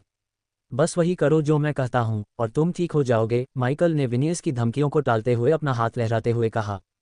तुम समझ नहीं रहे हो, विनियस ने पलटवार किया। जिस क्षण हम डकैती खत्म करते हैं, हमें अपनी लूट का एक बड़ा हिस्सा अंडरवर्ल्ड को देना होता है। अगर हम असफल होते हैं तो वे जल्लाद भेज देंगे। एक बार वे यहाँ आ गए तो तुम्हारा काम तमाम हो जाएगा, उसने ठंडी मुस्कान के साथ कहा। माइकल सिंहासन पर और पीछे झुक गया और विलिनियस को शांत भाव से देखा। तुम्हें क्या लगता है कि जब वे यहाँ आएंगे तो क्या होगा? उसने पूछा। विलिनियस ने बिना किसी हिचकिचाहट के जवाब दिया। और क्या, वे तुम्हें मार देंगे, उसने तथ्यात्मक रूप से कहा। तुम्हें क्या लगता है कि वे तुम्हारे साथ क्या करेंगे? माइकल की आवाज़ ठंडी और गणनापूर्ण रही। तुम्हें वह सिंहासन वापस दिलाऊंगा जो तुमने मुझसे खो दिया था। मैं जानता हूं कि अंडरवर्ल्ड तुमसे कहीं बेहतर काम करता है, उसने अपने विशाल अनुभव पर जोर देते हुए कहा। पृथ्वी पर नंबर 1 हिटमैन के रूप में उनकी प्रतिष्ठा ने उन्हें अंडरवर्ल्ड और गैंगस्टरों से बड़े पैमाने पर निपटने के लिए प्रेरित किया था, जिससे उन्हें अनूठी अंतर्दृष्टि मिली। जब वे देखेंगे कि तुमने अपनी स्थिति खो दी है तो वे तुम्हें कमज़ोर और इस गिरोह का नेतृत्व करने के लिए अयोग्य मानेंगे, माइकल ने स्पष्ट रूप से कहा। उसकी आंखें विलिनियस पर टिकी हुई थीं। हम दोनों जानते हैं कि इस व्यवसाय में कमज़ोरी नहीं टिकती। तो क्या तुम कम से कम ये समझ सकते हो कि वे या तो तुम्हें मार देंगे या तुम्हें किसी नए बॉस के अधीन काम करने के लिए मजबूर करेंगे, शायद एल्मर। बोलते समय उसके चेहरे पर एक धूर्त मुस्कान आ गई। माइकल विलिनियस की आंखों में असुरक्षा की झलक को देखे बिना नहीं रह सका और उसे पता था कि उसने ऑक के जिद्दी अहंकार को नियंत्रित करने की कुंजी पाली है। देखो विलिनियस, माइकल ने मनोरंजन के संकेत के साथ शुरू किया, एक परिदृश्य की कल्पना करो जहां तुम अब बड़े बॉस नहीं हो। खुद को किसी ऐसे व्यक्ति से आदेश लेते हुए कल्पना करो जो कभी तुम्हारा अधीनस्थ था, एकमात्र सहायक। उसने विचार को समझने के लिए रुककर सोचा। एल्मर के अधीन काम करने के विचार मात्र से ही विलिनियस का चेहरा तिरस्कार से मुड़ गया, जिसे वह अपने अधीन करने का आदी था। उसका अहंकार, जैसा कि माइकल ने अनुमान लगाया था, प्रतिरोध के साथ भड़क गया। और कोई भी छोटा मोटा आदमी नहीं, माइकल ने अपनी आवाज़ में सोची समझी चालाकी भरी आवाज़ में कहा, लेकिन जिसने खुद को इस गिरोह को ऐसी ऊंचाइयों तक ले जाने में सक्षम साबित किया है जिस तक तुम नहीं पहुंच सकते। वह झुक गया और विलिनियस की आंखों में आंखें डालकर लाभ उठाने की कोशिश की। क्या तुम अपमान की कल्पना कर सकते हो, विलिनियस? किसी ऐसे व्यक्ति के सामने अपना सिर झुकाने की शर्म जो कभी तुम्हारे सामने झुकता था। माइकल के शब्द हवा में लटके हुए थे, जो विलिनियस के अहंकार और भावनाओं का कुशलतापूर्वक दोहन कर रहे थे, ये जानते हुए कि ऑक एल्मर के अधीन होने के विचार से ही घृणा करेगा। यह माइकल के रणनीतिक दिमाग, अपने लक्ष्यों को प्राप्त करने के लिए अपने आसपास के लोगों को हेरफेर करने की उसकी क्षमता का प्रमाण था। माइकल ने अपनी चालाक मुस्कान को बनाए रखा क्योंकि वह विलिनियस के अहंकार और अपमान के डर से खेलना जारी रखता था। इसके बारे में सोचो, विलिनियस, उसने एक धीमे, प्रेरक स्वर में कहा। एक नए बॉस के अधीन काम करने से आपको शक्ति का भ्रम बनाए रखने की अनुमति मिलती है। आप अभी भी अपने अधीनस्थों पर हुक्म चला सकते हैं, उन्हें ये सोचने पर मजबूर कर सकते हैं कि आप नियंत्रण में हैं। लेकिन सबसे महत्वपूर्ण बात, माइकल ने करीब से झुकते हुए कहा, उसकी आवाज़ लगभग फुसफुसाहट जैसी थी, मेरे नेतृत्व में आप अभी भी इस कमरे के बाहर एल्मर के बॉस होंगे। प्रस्ताव पर विचार करते हुए विलिनियस की भौहें सिकुड़ गईं। माइकल के शब्दों में समझदारी थी और अधिकार की कुछ झलक बनाए रखने का विचार उसके अहंकार को आकर्षित करता था। मैं खुद को प्रकाश में नहीं लाना चाहता, माइकल ने षड्यंत्रकारी लहजे में कहा। मैं छाया से काम करना पसंद करता हूँ। लेकिन विलिनियस, अगर जल्लाद आते हैं और आप सच्चाई उगल देते हैं तो वे आपको पदावनत नहीं करेंगे। वे तुमसे सब कुछ छीन लेंगे और तुम्हें एक गुलाम के अधीन काम करने को मजबूर कर देंगे। विलिनियस की गुर्राहट ने उसके भीतर की उथल पुथल को उजागर कर दिया। माइकल ने अवज्ञा के संभावित परिणामों की एक ज्वलंत तस्वीर पेश की थी।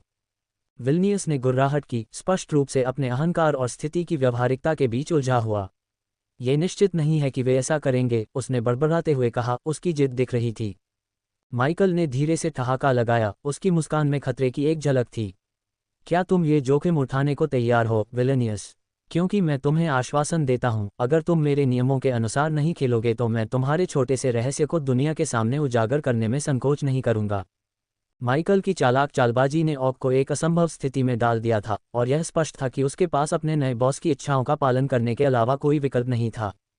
लेकिन जल्लादों या आगरा के बारे में चिंता मत करो, मैं उनका ख्याल रखूंगा। मेरे सेवक के रूप में तुम वही करो जो मैं कहूं। माइकल ने सिंहासन पर वापस झुकते हुए अपने नए अधिकार पर जोर दिया। ऐसा लगता है कि तुमने मुझे अंडकोश से पकड़ लिया है, जॉन, विल्नियस ने कहा। बॉस, माइकल ने विल्नियस को सुधारते हुए अपने लहजे में अधिक स्वर में कहा। इस कमरे के अंदर तुम मुझे बॉस कहकर संबोधित करते हो, माइकल ने दोहराया, उसकी आवाज़ में एक ठंडा अधिकार था। ऐसा लगता है कि तुमने मुझे अंडकोश से पकड़ लिया है, बॉस, विल्नियस ने अनिच्छा से दोहराया, सत्ता में बदलाव को पहचानते हुए। यह अच्छा है, अब जाओ और अपने मिनियंस से कहो कि वे आराम करें और अच्छा खाएं।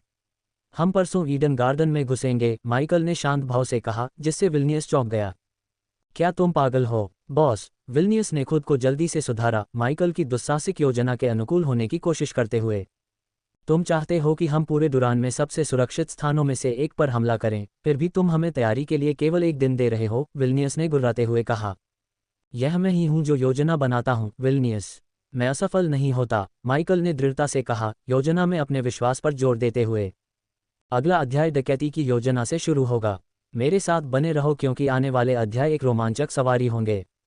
अध्याय 1097 जासूसी का खेल शुरू हो गया है। विल्नियस गिरोह के गुप्त ठिकाने से निकलने के बाद एल्मर अपने सफ़ेद बालों वाले घोड़े पर सवार होकर सीधे डुरान की ओर चल पड़ा। अपनी पहचान छिपाने के लिए उसने अपना चेहरा हुड के नीचे छिपा लिया और अच्छे उपाय के लिए ऊपर से नकली दाढ़ी लगा ली। डुरान वर्तमान में अपने फसल उत्सवों में तल्लीन था और शहर के द्वारों पर तैनात ऑफ गार्ड हर आने वाले आगंतुक की जांच करने में बहुत अधिक मेहनती नहीं थे। इस लाभ के साथ एल्मर बिना किसी बाधा के द्वारों से गुजर गया। शहर के अंदर एक बार उसने अपने घोड़े को डुरान के पूर्वी हिस्से में स्थित एक शांतिपूर्ण पार्क की दिशा में मोड़ दिया। जैसे ही एल्मर अपने घोड़े से उतरा और पार्क में गया, वह शहर के नागरिकों की शांत बातचीत को सुनने से खुद को रोक नहीं सका। ऐसा लग रहा था कि हाल ही में हुई राइडन फंड की चोरी और विल्नियस गिरोह के कारनामे चर्चा के गर्म विषय थे। क्या आपने राइडॉन फंड्स में हुई उस चोरी के बारे में सुना है? वे कहते हैं कि विल्नियस गिरोह ने इसे अंजाम दिया। अविश्वसनीय, वे इतनी अच्छी तरह से संरक्षित जगह में कैसे घुसने में कामयाब रहे? वहां की सुरक्षा अक्षम होनी चाहिए। आपको लगता होगा कि गार्ड बेहतर प्रशिक्षित होंगे। ये शहर के लिए शर्म की बात है। एल्मर असंतुष्ट बकबक को सुनता रहा और पार्क में गहराई तक टहलता रहा, अपनी असली पहचान और उद्देश्य को अच्छी तरह से छिपाए हुए। एल्मर आखिरकार पार्क में पहुंच गया। उसे यह एक शांत और शांतिपूर्ण जगह लगी, जो शहर की उथल पुथल से बिल्कुल अलग थी। पार्क के बीच में एक खूबसूरत तालाब था, जहां बत्तखें इसकी कांच जैसी सतह पर शान से तैर रही थीं। गुलाबी पत्तियों वाला एक राजसी पेड़ पास में खड़ा था, जो इलाके पर एक सौम्य छाया डाल रहा था। तालाब के चारों ओर कई बेंच बिखरी हुई थीं, जो समय के साथ खराब हो गई थीं, लेकिन फिर भी मजबूत थीं। इनमें से एक बेंच के नीचे एल्मर ने अपने घोड़े को बांधा था ताकि वह सुरक्षित रहे। फिर वह गुलाबी पत्तों वाले पेड़ की छाया में आराम से बैठी दूसरी बेंच की ओर चल पड़े। बैठकर उसने पार्क की सुंदरता को निहारा। शांत वातावरण ने उसे अपने विचारों को साफ करने और हाथ में लिए काम के लिए तैयार होने का मौका दिया। जब एल्मर तालाब के किनारे बैठा था और बत्तखों को शान से उड़ते हुए देख रहा था, तो उसके पीछे एक और लबादा पहने व्यक्ति चुपचाप बेंच पर बैठ गया। एल्मर की तरह इस व्यक्ति ने भी हुड से अपनी पहचान छिपाई हुई थी, लेकिन उनकी पोशाक एक आकर्षक गुलाबी रंग की थी, जो पत्तियों और पेड़ के रंगों के साथ सामंजस्यपूर्ण रूप से मिश्रित थी। एक आज्ञाकारी लेकिन स्त्री जैसी आवाज ने चुप्पी तोड़ी। सब कुछ कैसा है, एरानेल? व्यक्ति ने पूछा।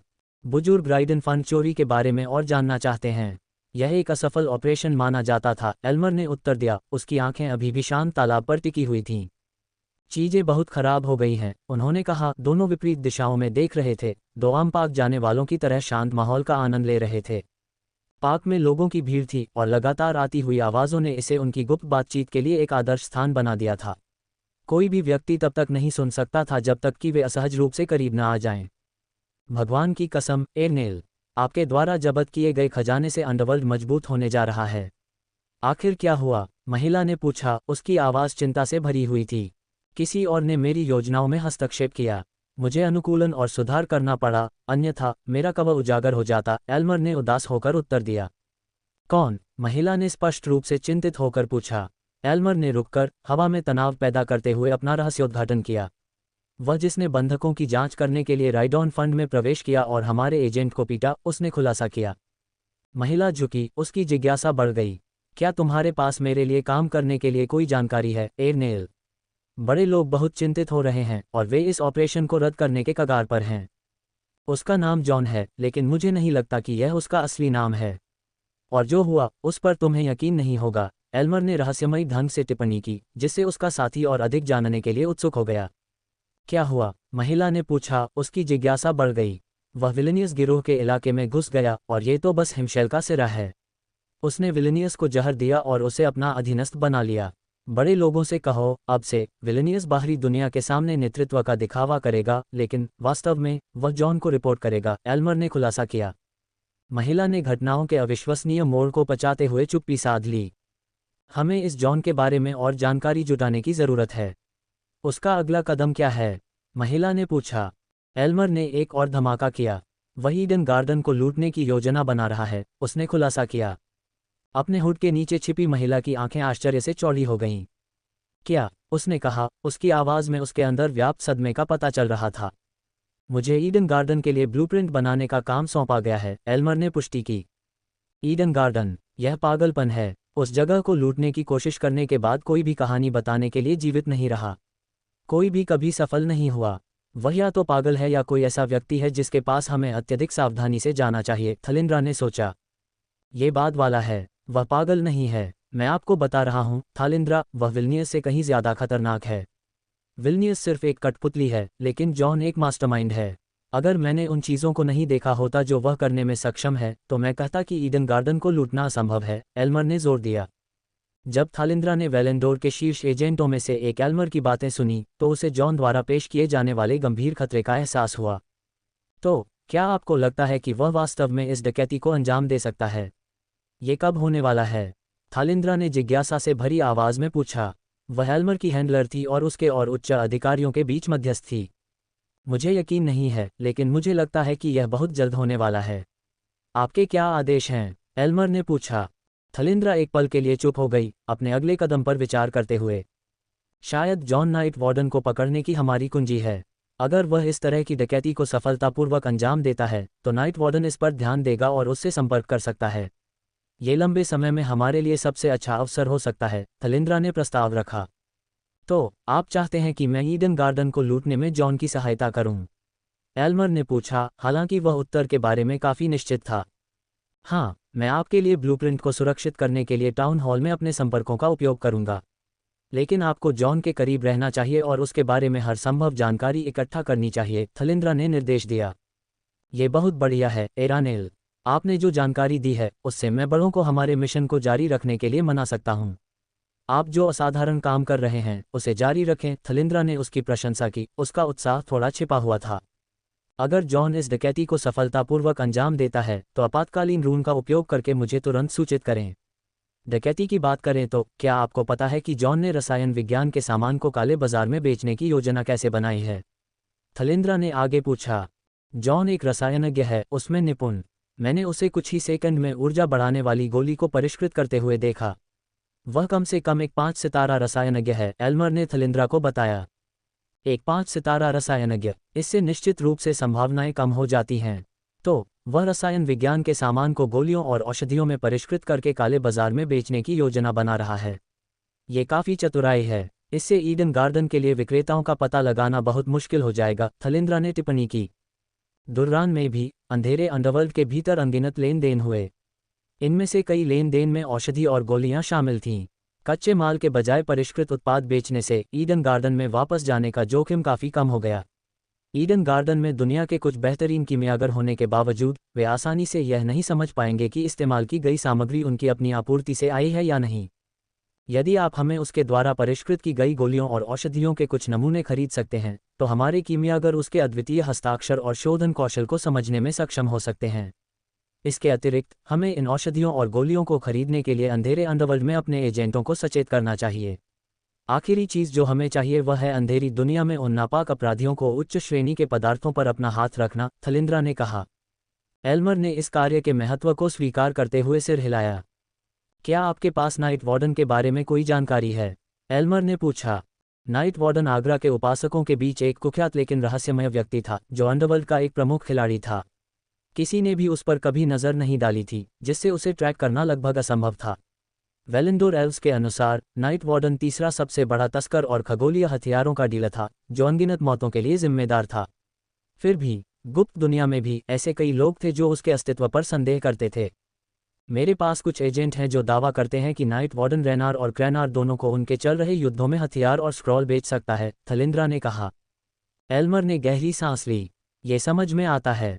दो देवता युद्ध में उलझे हुए हैं और दुनिया का हर हथियार डीलर उन्हें उनकी ज़रूरत की हर चीज़ की आपूर्ति करने के लिए अनुबंध के लिए होड़ करेगा। दुर्भाग्य से युद्ध व्यापार के लिए अच्छा है। थलिंद्रा ने उदास होकर सिर हिलाया।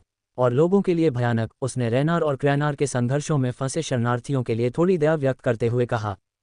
हम उनके युद्धों को रोक नहीं सकते, केवल पैंथियन में ऐसा करने की शक्ति है, लेकिन कम से कम हम नाइट वार्डन जैसे बदमाशों को खत्म कर सकते हैं, थलिंद्रा ने टिप्पणी की। एल्मर ने सहमति जताई। जैसा कि आपने कहा, जॉन हमारे लिए उस तक पहुंचने का साधन हो सकता है। ठीक है एल्मर, मुझे सूचित करते रहो। यहाँ 1 घंटे तक रुको और फिर टाउन हॉल जाओ। मैं अपने लोगों से वह ब्लूप्रिंट मंगवाऊंगी जिसकी तुम्हें ज़रूरत है। सावधान रहो एल्मर, थलिंद्रा ने सलाह दी। उसकी आवाज़ में उसकी चिंता साफ झलक रही थी। एल्मर ने हल्की सी हंसी निकाली। मेरे प्यारे हैंडलर, तुम्हें पता है कि मैं दशकों से इस काम में लगा हुआ हूँ। मैं जानता हूं कि खुद को असमय मौत से कैसे बचाना है। थलिंद्र ने अपने अनुभव को स्वीकार करते हुए हल्के से मुस्कुराया।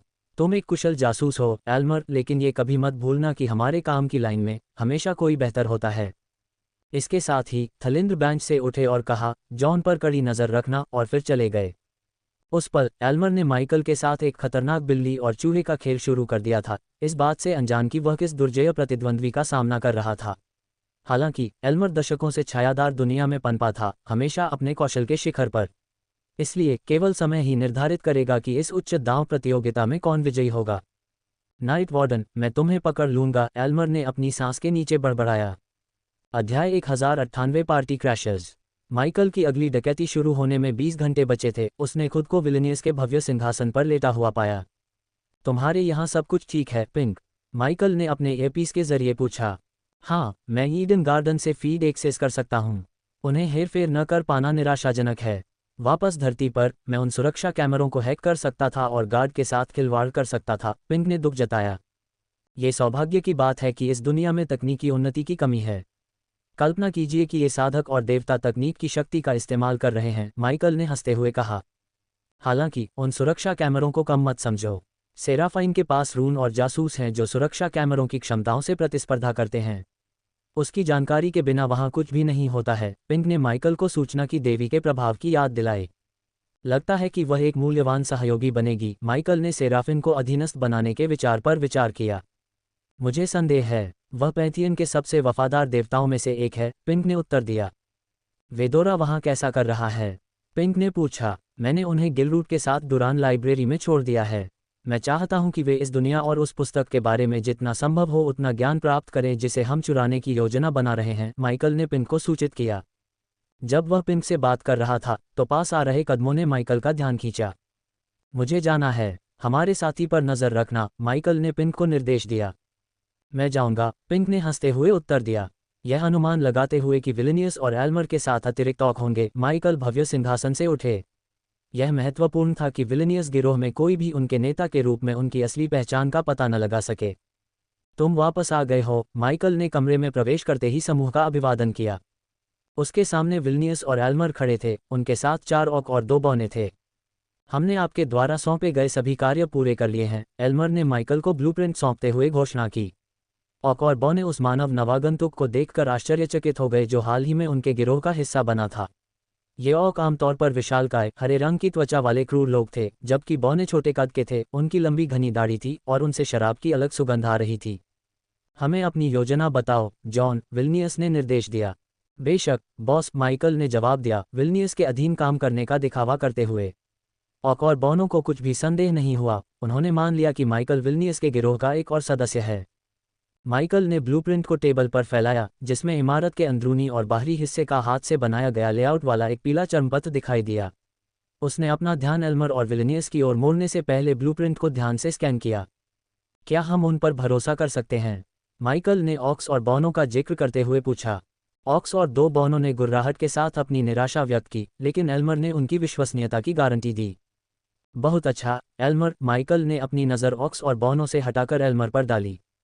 हमें बताओ कि तुमने ईडन गार्डन की अपनी निगरानी से क्या सीखा है, माइकल ने अनुरोध किया।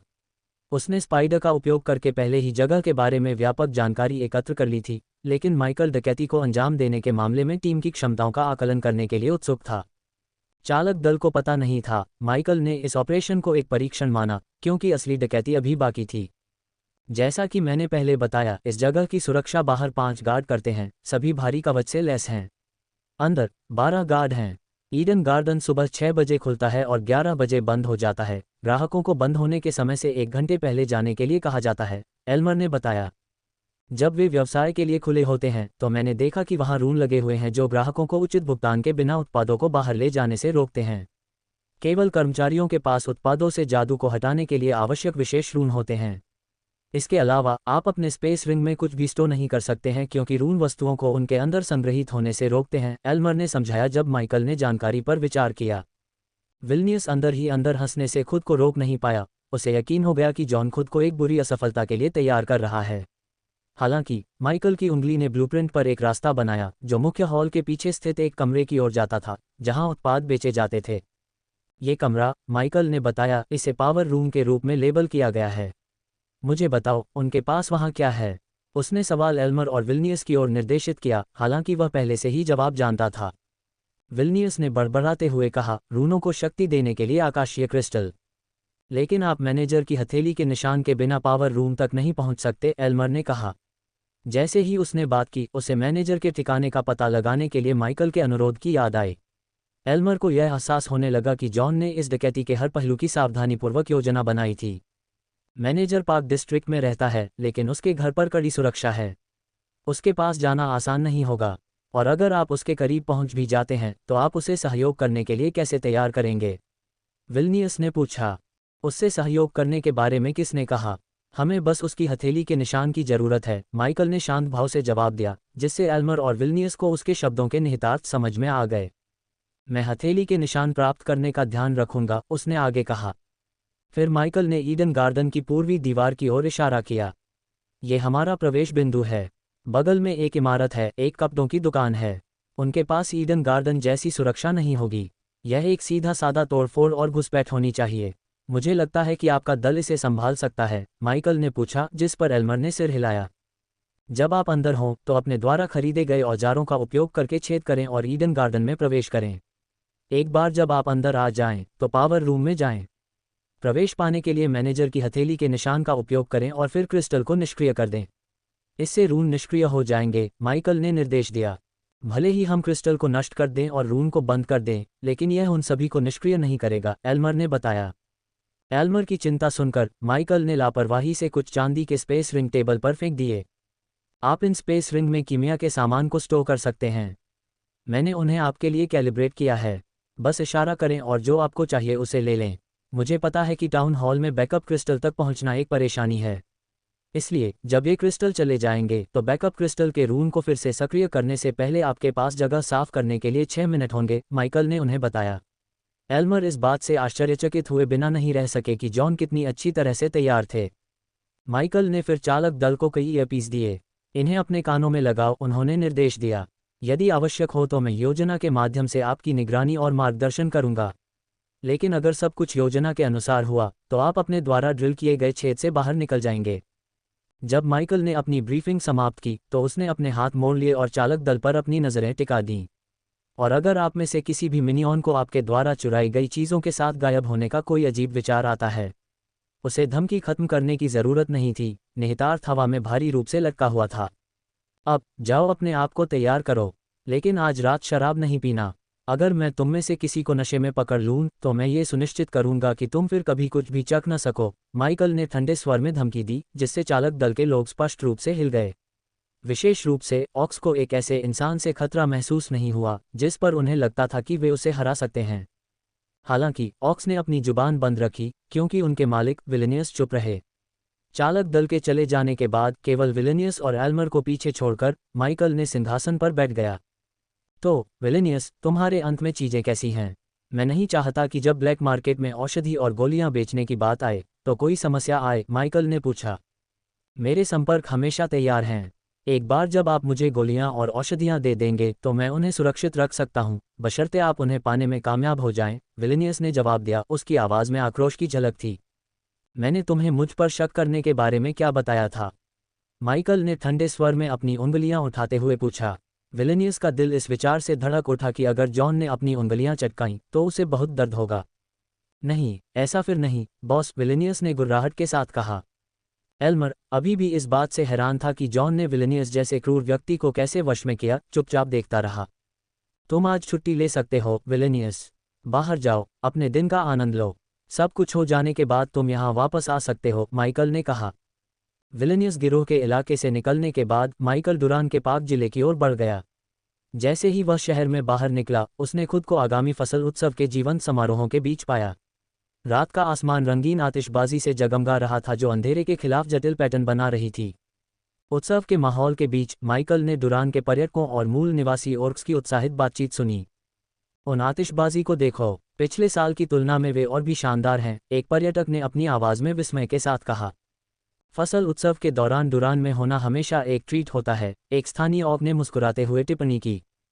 माइकल हलचल भरी सड़कों से गुजरता रहा, साइनबोर्ड का अनुसरण करते हुए जो उसे पाक जिले में ले गए। शहर ऊर्जा और उल्लास से भरा हुआ था, जो उस गुप्त दुनिया से बिल्कुल अलग था जिसमें वह हाल ही में गया था। फिर भी वह जानता था कि वह अपनी सुरक्षा को कम नहीं कर सकता, खासकर क्षितिज पर जोखिम भरी डकैती के साथ। जब माइकल साइनबोर्ड का अनुसरण करते हुए पाक जिले से गुजरता रहा तो उसने जल्द ही खुद को गुलाबी मेपल के पेड़ों के बीच बसे एक विचित्र और आरामदायक मनों के सामने खड़ा पाया। उसने अपने ईयरपीस में बोलने से पहले ये सुनिश्चित करने के लिए चारों ओर नजर डाली कि वह किसी अवांछित ध्यान को आकर्षित तो नहीं कर रहा है। क्या योजना है, घोस्ट? पिंक की आवाज़ ईयरपीस से गुजरी, जो जिज्ञासा और प्रत्याशा से भरी हुई थी। माइकल ने जवाब दिया, उसकी आवाज़ शांत और संयमित थी। योजना सरल है, पिंक। मुझे इस मनों में घुसकर मैनेजर की हथेली का निशान प्राप्त करना है। पिंक की जिज्ञासा उस पर हावी हो गई और उसने पूछा, उस जगह के आसपास सुरक्षा कैसी है? माइकल ने स्थिति का सावधानीपूर्वक आकलन करने से पहले बताया, जागीर में सुरक्षा व्यवस्था है, बेशक। सामने के गेट पर कुछ गार्ड हैं और मैंने परिसर के चारों ओर कुछ सुरक्षा व्यवस्थाएं देखी हैं। लेकिन मेरे पास उनसे बचने के लिए कुछ तरकीबें हैं। पिंक की आंखों और कानों की मदद से माइकल अपनी योजना को अंजाम देने और अपनी आगामी डकैती के लिए महत्वपूर्ण हथेली के निशान को सुरक्षित करने के लिए तैयार था। जब माइकल छाया से हवेली को देख रहा था तो उसने अचानक इमारत के अंदर की लाइटों को एक एक करके बुझते हुए देखा। वह आश्चर्य में बुदबुदाने से खुद को नहीं रोक सका। अच्छा, यह अप्रत्याशित है। जैसे ही वह घटनाओं के इस अजीब मोड़ को समझ रहा था, उसकी सहज प्रवृत्ति ने काम करना शुरू कर दिया। उसने हवेली के चारों ओर अंधेरे में हलचल महसूस की। कई आकृतियां काले वस्त्रों में लिपटी हुई रात के आवरण का उपयोग करके अपने दृष्टिकोण को छिपाने के लिए चुपके से हवेली की ओर बढ़ रही थीं। माइकल ने जल्दी से अपने ईयरपीस में फुसफुसाया, पिंक, हमारे साथ कंपनी है। कई आकृतियां काले वस्त्र पहने हुए हवेली की ओर बढ़ रही हैं। ऐसा लगता है कि हम पार्टी में घुसने वाले हैं। अध्याय 1099 हत्यारे के गिल्ड आमंत्रण आए। छाया टेलीपोर्टेशन का उपयोग करते हुए माइकल ने तेजी से अपने और निकट आने वाले भाड़े के सैनिकों के बीच की दूरी को कम कर दिया। जब मनों में रोशनी अचानक चली गई तो क्षेत्र में गश्त कर रहे और गार्ड चौंक गए। उनका आश्चर्य जल्दी ही सदमे में बदल गया और एक गार्ड ने कहा, आखिर क्या हुआ? एक और गार्ड निराश दिख रहा था। उसने रूनों को कोसा और बुदबुदाया, लानत है इन रूनों पर। हमेशा सबसे बुरे समय में परेशानी खड़ी करते हैं। स्थिति पर नियंत्रण पाने के प्रयास में गार्डों में से एक ने दूसरों को आदेश दिया, पावर रूम और सेलेस्टियल क्रिस्टल की जांच करें। हमें उन लाइटों को वापस चालू करने की ज़रूरत है। कितना मददगार है, वे रूनों को निष्क्रिय कर देते हैं। माइकल ने भाड़े के सैनिकों को मनों की ओर आते हुए देखा। अपने छाया टेलीपोर्टेशन का उपयोग करते हुए माइकल चुपचाप एक खुली बालकनी से मनों में प्रवेश किया। अंदर उसने गार्डों का पता लगाने और लेआउट का अंदाजा लगाने के लिए अपनी एक्सरे दृष्टि को सक्रिय किया। ये लोग कौन हैं? पिंक ने ईयरपीस के माध्यम से पूछा। क्या आपको लगता है कि उसने उन्हें भेजा है? पिंक ने चिंता से पूछा। शायद, माइकल ने शांति से उत्तर दिया। जिस कमरे में वह प्रवेश कर गया था उसके अंधेरे में घुल मिल गया। ये किसी तरह का स्टोर रूम लग रहा था जिसमें अलमारियां, रैक और एक टेबल भरी हुई थी। जैसे ही भाड़े के सैनिक आसानी से जागीर में कूद गए, पिंक ने सुझाव दिया, उन्हें मत मारो। हमें भविष्य में उनके साथ काम करने की आवश्यकता हो सकती है। माइकल खुद को हंसने से रोक नहीं सका। ओह, मुझे चोट लगी है। क्या तुमने सच में सोचा था कि मैं उन्हें मार डालूंगा? मैं इसे मिस कर गई, पिंक ने अपनी आवाज़ में राहत और खुशी के मिश्रण के साथ कहा। पिंक की आवाज़ के साथ मैदान में बाहर होने से माइकल के लिए पुरानी यादें ताज़ा हो गईं। जब वह अंधेरे में घुलमिल रहा था और उन सभी को अक्षम करने का तरीका सोच रहा था, पिंक ने आगे कहा, एल्मर ने मैनेजर से निपटने की आपकी योजना के बारे में थालिंद्रा को सचेत किया होगा, पिंक ने अनुमान लगाया। माइकल ने एल्मर पर रखे स्पाइडर के माध्यम से थालिंद्रा के साथ एल्मर की चर्चा की हर बात सुन ली थी। माइकल के लिए यह जानना थोड़ा आश्चर्यजनक था कि एल्मर वास्तव में एल्वेन साम्राज्य वेलेंडोर के लिए एक अंडरकवर एजेंट था। माइकल को एल्मर पर 2 स्पाइडर का उपयोग न करने का पछतावा था, जिससे वह एल्मर से मिलने पर थालिंद्रा पर भी एक स्पाइडर रख सकता था। लेकिन माइकल के पास जल्द ही अपने पछतावे को दूर करने की योजना थी। आह, उसने इंसानों को काम पर रखा है, कितना प्यारा है, माइकल ने छाया से टिप्पणी की। अपनी एक्स-रे दृष्टि से वह भाड़े के सैनिकों में से एक का चेहरा देख सकता था जब उनका हुड थोड़ा सा हिल गया, जिससे नुकीले कानों की कमी और औसत शरीर का आकार दिखाई दिया। यह एक स्पष्ट संकेत था कि ये थालिंद्रा के अपने गुर्गे नहीं थे। आखिरकार, उसके जैसी समझदार हैंडलर नहीं चाहेगी कि उसके अपने एजेंट उस पर उंगली उठाएं। आखिरकार, थालिंद्रा द्वारा भेजे गए भाड़े के सैनिकों में से एक ने उसी बालकनी से कमरे में प्रवेश किया जिसका इस्तेमाल माइकल ने किया था। वे गार्ड से बचने के लिए काफ़ी प्रतिभाशाली हैं, माइकल ने चुपचाप देखा। उसने भाड़े के सैनिक के मुड़ने का इंतजार किया, ये जानते हुए कि उसकी जन्मजात क्षमता उसे अदृश्य रहने और अंधेरे में सहज रूप से घुलने मिलने की अनुमति देती है, जिससे वह घुसपैठिए के लिए अदृश्य हो जाता है। लक्ष्य मनो के दाहिने हिस्से में है। मैं अंदर जा रहा हूँ, भाड़े के सैनिक ने अपने हाथ में एक क्रिस्टल डिवाइस में फुसफुसाया। ये क्रिस्टल ईयरपीस की तरह काम करते थे, जिससे वे एक दूसरे से संवाद कर सकते थे, हालांकि उनकी रेंज आधुनिक ईयरपीस जितनी व्यापक नहीं थी। जैसे ही भाड़े के सैनिक ने एक कदम आगे बढ़ाया, माइकल ने धीरे से अपनी छाती पर थपथपाया, जिससे उसका छुपा हुआ कवच सक्रिय हो गया। अपनी छाती पर खोपड़ी के पदक को थपथपाने पर कवच तेजी से पदक से बाहर निकल गया और उसके शरीर को ढंक लिया। माइकल ने हुड उठाया और कवच ने उसके चेहरे पर खोपड़ी के आकार का मुखौटा लगाकर अपना रूपांतरण पूरा किया। अब एक भयानक अंधेरे से चमकती माइकल की आंखों ने भाड़े के सैनिक की आभा का विश्लेषण किया और पता लगाया कि घुसपैठिया उससे काफ़ी कमज़ोर था, जो उसके चारों ओर हरे रंग की आभा से चिन्हित था। पलक झपकते ही माइकल भाड़े के सैनिक की ओर दौड़ पड़ा। इससे पहले कि भाड़े का सैनिक माइकल की उपस्थिति को महसूस कर पाता, माइकल ने उसे पीछे से एक शक्तिशाली मुक्का मारा, जिससे वह बेहोश हो गया। माइकल ने तेजी से भाड़े के सैनिक द्वारा गिराए गए क्रिस्टल को पकड़ लिया, ताकि वह जमीन पर गिरकर टूट न जाए। ग्रे क्रिस्टल उसके हाथ में थोड़ा सा धड़क रहा था। क्रिस्टल को अपने कमर के कवच में बने एक छोटे से डिब्बे में रखते हुए माइकल ने अपनी इन्वेंट्री से कई स्पाइडर और छोटे ड्रोन निकाले। ड्रोन और स्पाइडर सक्रिय हैं। मेरी आंखें और कान बनो, माइकल ने पिंक को निर्देश दिया। पिंक ने उसे जो ज्ञान दिया था और सिस्टम में अंतर्निहित रून के साथ, अब पिंक माइकल के स्पाइडर और ड्रोन से फीड प्राप्त करने के लिए अपने सुरक्षित घर में दर्पणों से जुड़ सकती थी। माइकल ने स्पाइडर और ड्रोन को मनो के हर कोने की खोज करने का निर्देश दिया। मैंने आपके स्थान के बगल वाले कमरे में 2 भाड़े के सैनिकों को आते देखा है। ये खाली प्रतीत होता है। आपके पास उन्हें अक्षम करने के लिए हरी बत्ती है, पिंक ने माइकल को बताया। पिंक को अपने दूरस्थ पर्यवेक्षक के रूप में रखने से भाड़े के सैनिकों को भेजना अधिक कुशल हो गया। अपनी चपलता और अंधेरे के आवरण का उपयोग करते हुए माइकल चुपके से कमरे के द्वार की ओर बढ़ गया, भाड़े के सैनिकों को रोकने के लिए खुद को स्थिति में लाया। ऑक्स ऑर्ब्स को रोशन करने के लिए बैकअप क्रिस्टल को सक्रिय करने का प्रयास कर रहे हैं। समय बहुत महत्वपूर्ण है, पिंक ने उसे अपडेट किया। एक भाड़े के सैनिक ने दूसरे से बातचीत की, मनो के इस हिस्से में उनकी उपस्थिति पर सवाल उठाया। हम जागीर के इस हिस्से में क्यों हैं? लक्ष्य यहाँ नहीं है। दूसरे भाड़े के सैनिक ने आत्मविश्वास से उत्तर दिया, मुझे पता है। हमारे बाकी दल लक्ष्य को संभाल लेंगे। इस बीच हमें जो भी कीमती सामान मिल जाए, उसे हमें हड़प लेना चाहिए। हम बाद में कुछ अतिरिक्त सिक्कों के लिए उन्हें जब्त कर लेंगे। माइकल भाड़े के सैनिकों की लालच पर हंसे बिना नहीं रह सका। आखिरकार, वह खुद सिक्कों की लूट की योजना बना रहा था, इसलिए वह उनका बहुत कठोर न्याय नहीं कर सकता था। एक धूर्त मुस्कान के साथ उसने अपनी जेब से एक सोने का सिक्का निकाला और कमरे में फेंक दिया, जिससे एक छोटी लेकिन ध्यान खींचने वाली आवाज़ पैदा हुई। भाड़े के सैनिक तुरंत चौंक गए, उनका लालच उन पर हावी हो गया। वह क्या था? उन्होंने चिल्लाया, उनके सिर आवाज़ के स्रोत की ओर मुड़े। एक पल में माइकल करीब आ गया, उसकी तेज़ हरकतों ने भाड़े के सैनिकों को हैरान कर दिया। उसने चतुराई से उनके सिर आपस में टकराए, जिससे वे बेहोश हो गए। इसके बाद उसने सबसे नज़दीकी दरवाज़ा खोला और बिना किसी औपचारिकता के उनके बेहोश शरीर को अंदर रख दिया। जैसे ही माइकल चुपके से पूर्वी विंग की ओर बढ़ा, उसने भाड़े के सैनिकों को ट्रैक करने और उन्हें बेअसर करने में पिन की सहायता पर भरोसा करना जारी रखा। उनका संचार विवेकपूर्ण लेकिन कुशल रहा। माइकल के ईयरपीस में पिन की आवाज़ फुसफुसाती हुई आई, आगे 2 और भाड़े के सैनिक हैं जो भव्य सीढ़ी के पास छिपे हुए हैं। मैं तुम्हें रास्ता दिखाऊंगा। पिन के मार्गदर्शन में माइकल अंधेरे में सहजता से घुल मिल गया। उसकी हरकतें एक छायादार नृत्य की तरह थीं। वह पीछे से भाड़े के सैनिकों के पास गया। अंधेरे में उसकी इंद्रियां बढ़ गईं। वह उनकी धीमी बातचीत सुन सकता था और उनके कवच की हल्की गंध को सूंघ सकता था। माइकल ने तेजी से और चुपचाप हमला किया। एक भाड़े के सैनिक के सिर के पीछे कोहनी और दूसरे के पेट पर तेज घुटने से उसने उन्हें अशक्त कर दिया। वे बेहोश होकर जमीन पर गिर पड़े। इस बीच जागीर की रखवाली करने वाले ऑग मशालों और जादुई प्रकाश के गोले के साथ क्षेत्र में गश्त कर रहे थे। उनकी हरकतें दीवारों पर भयानक टिमटिमाती छाया डाल रही थीं। भाड़े के सैनिक, साथ ही माइकल, छाया में छिपे रहे, ऑग गार्ड की हरकतों पर कड़ी नज़र रखते रहे। माइकल को ऑग की स्थिति के बारे में बताते समय पिन की आवाज़ दबी रही। पश्चिमी गलियारे से 2 गार्ड आ रहे हैं, एक दक्षिण से। नीचे रहो और छाया में रहो। माइकल ने पिन के मार्गदर्शन का पालन किया, अंधेरे गलियारों में कुशलता से नेविगेट किया। उसने हर नुक्कड़ और कोने का उपयोग किया, पर्यावरण का अपने लाभ के लिए उपयोग किया।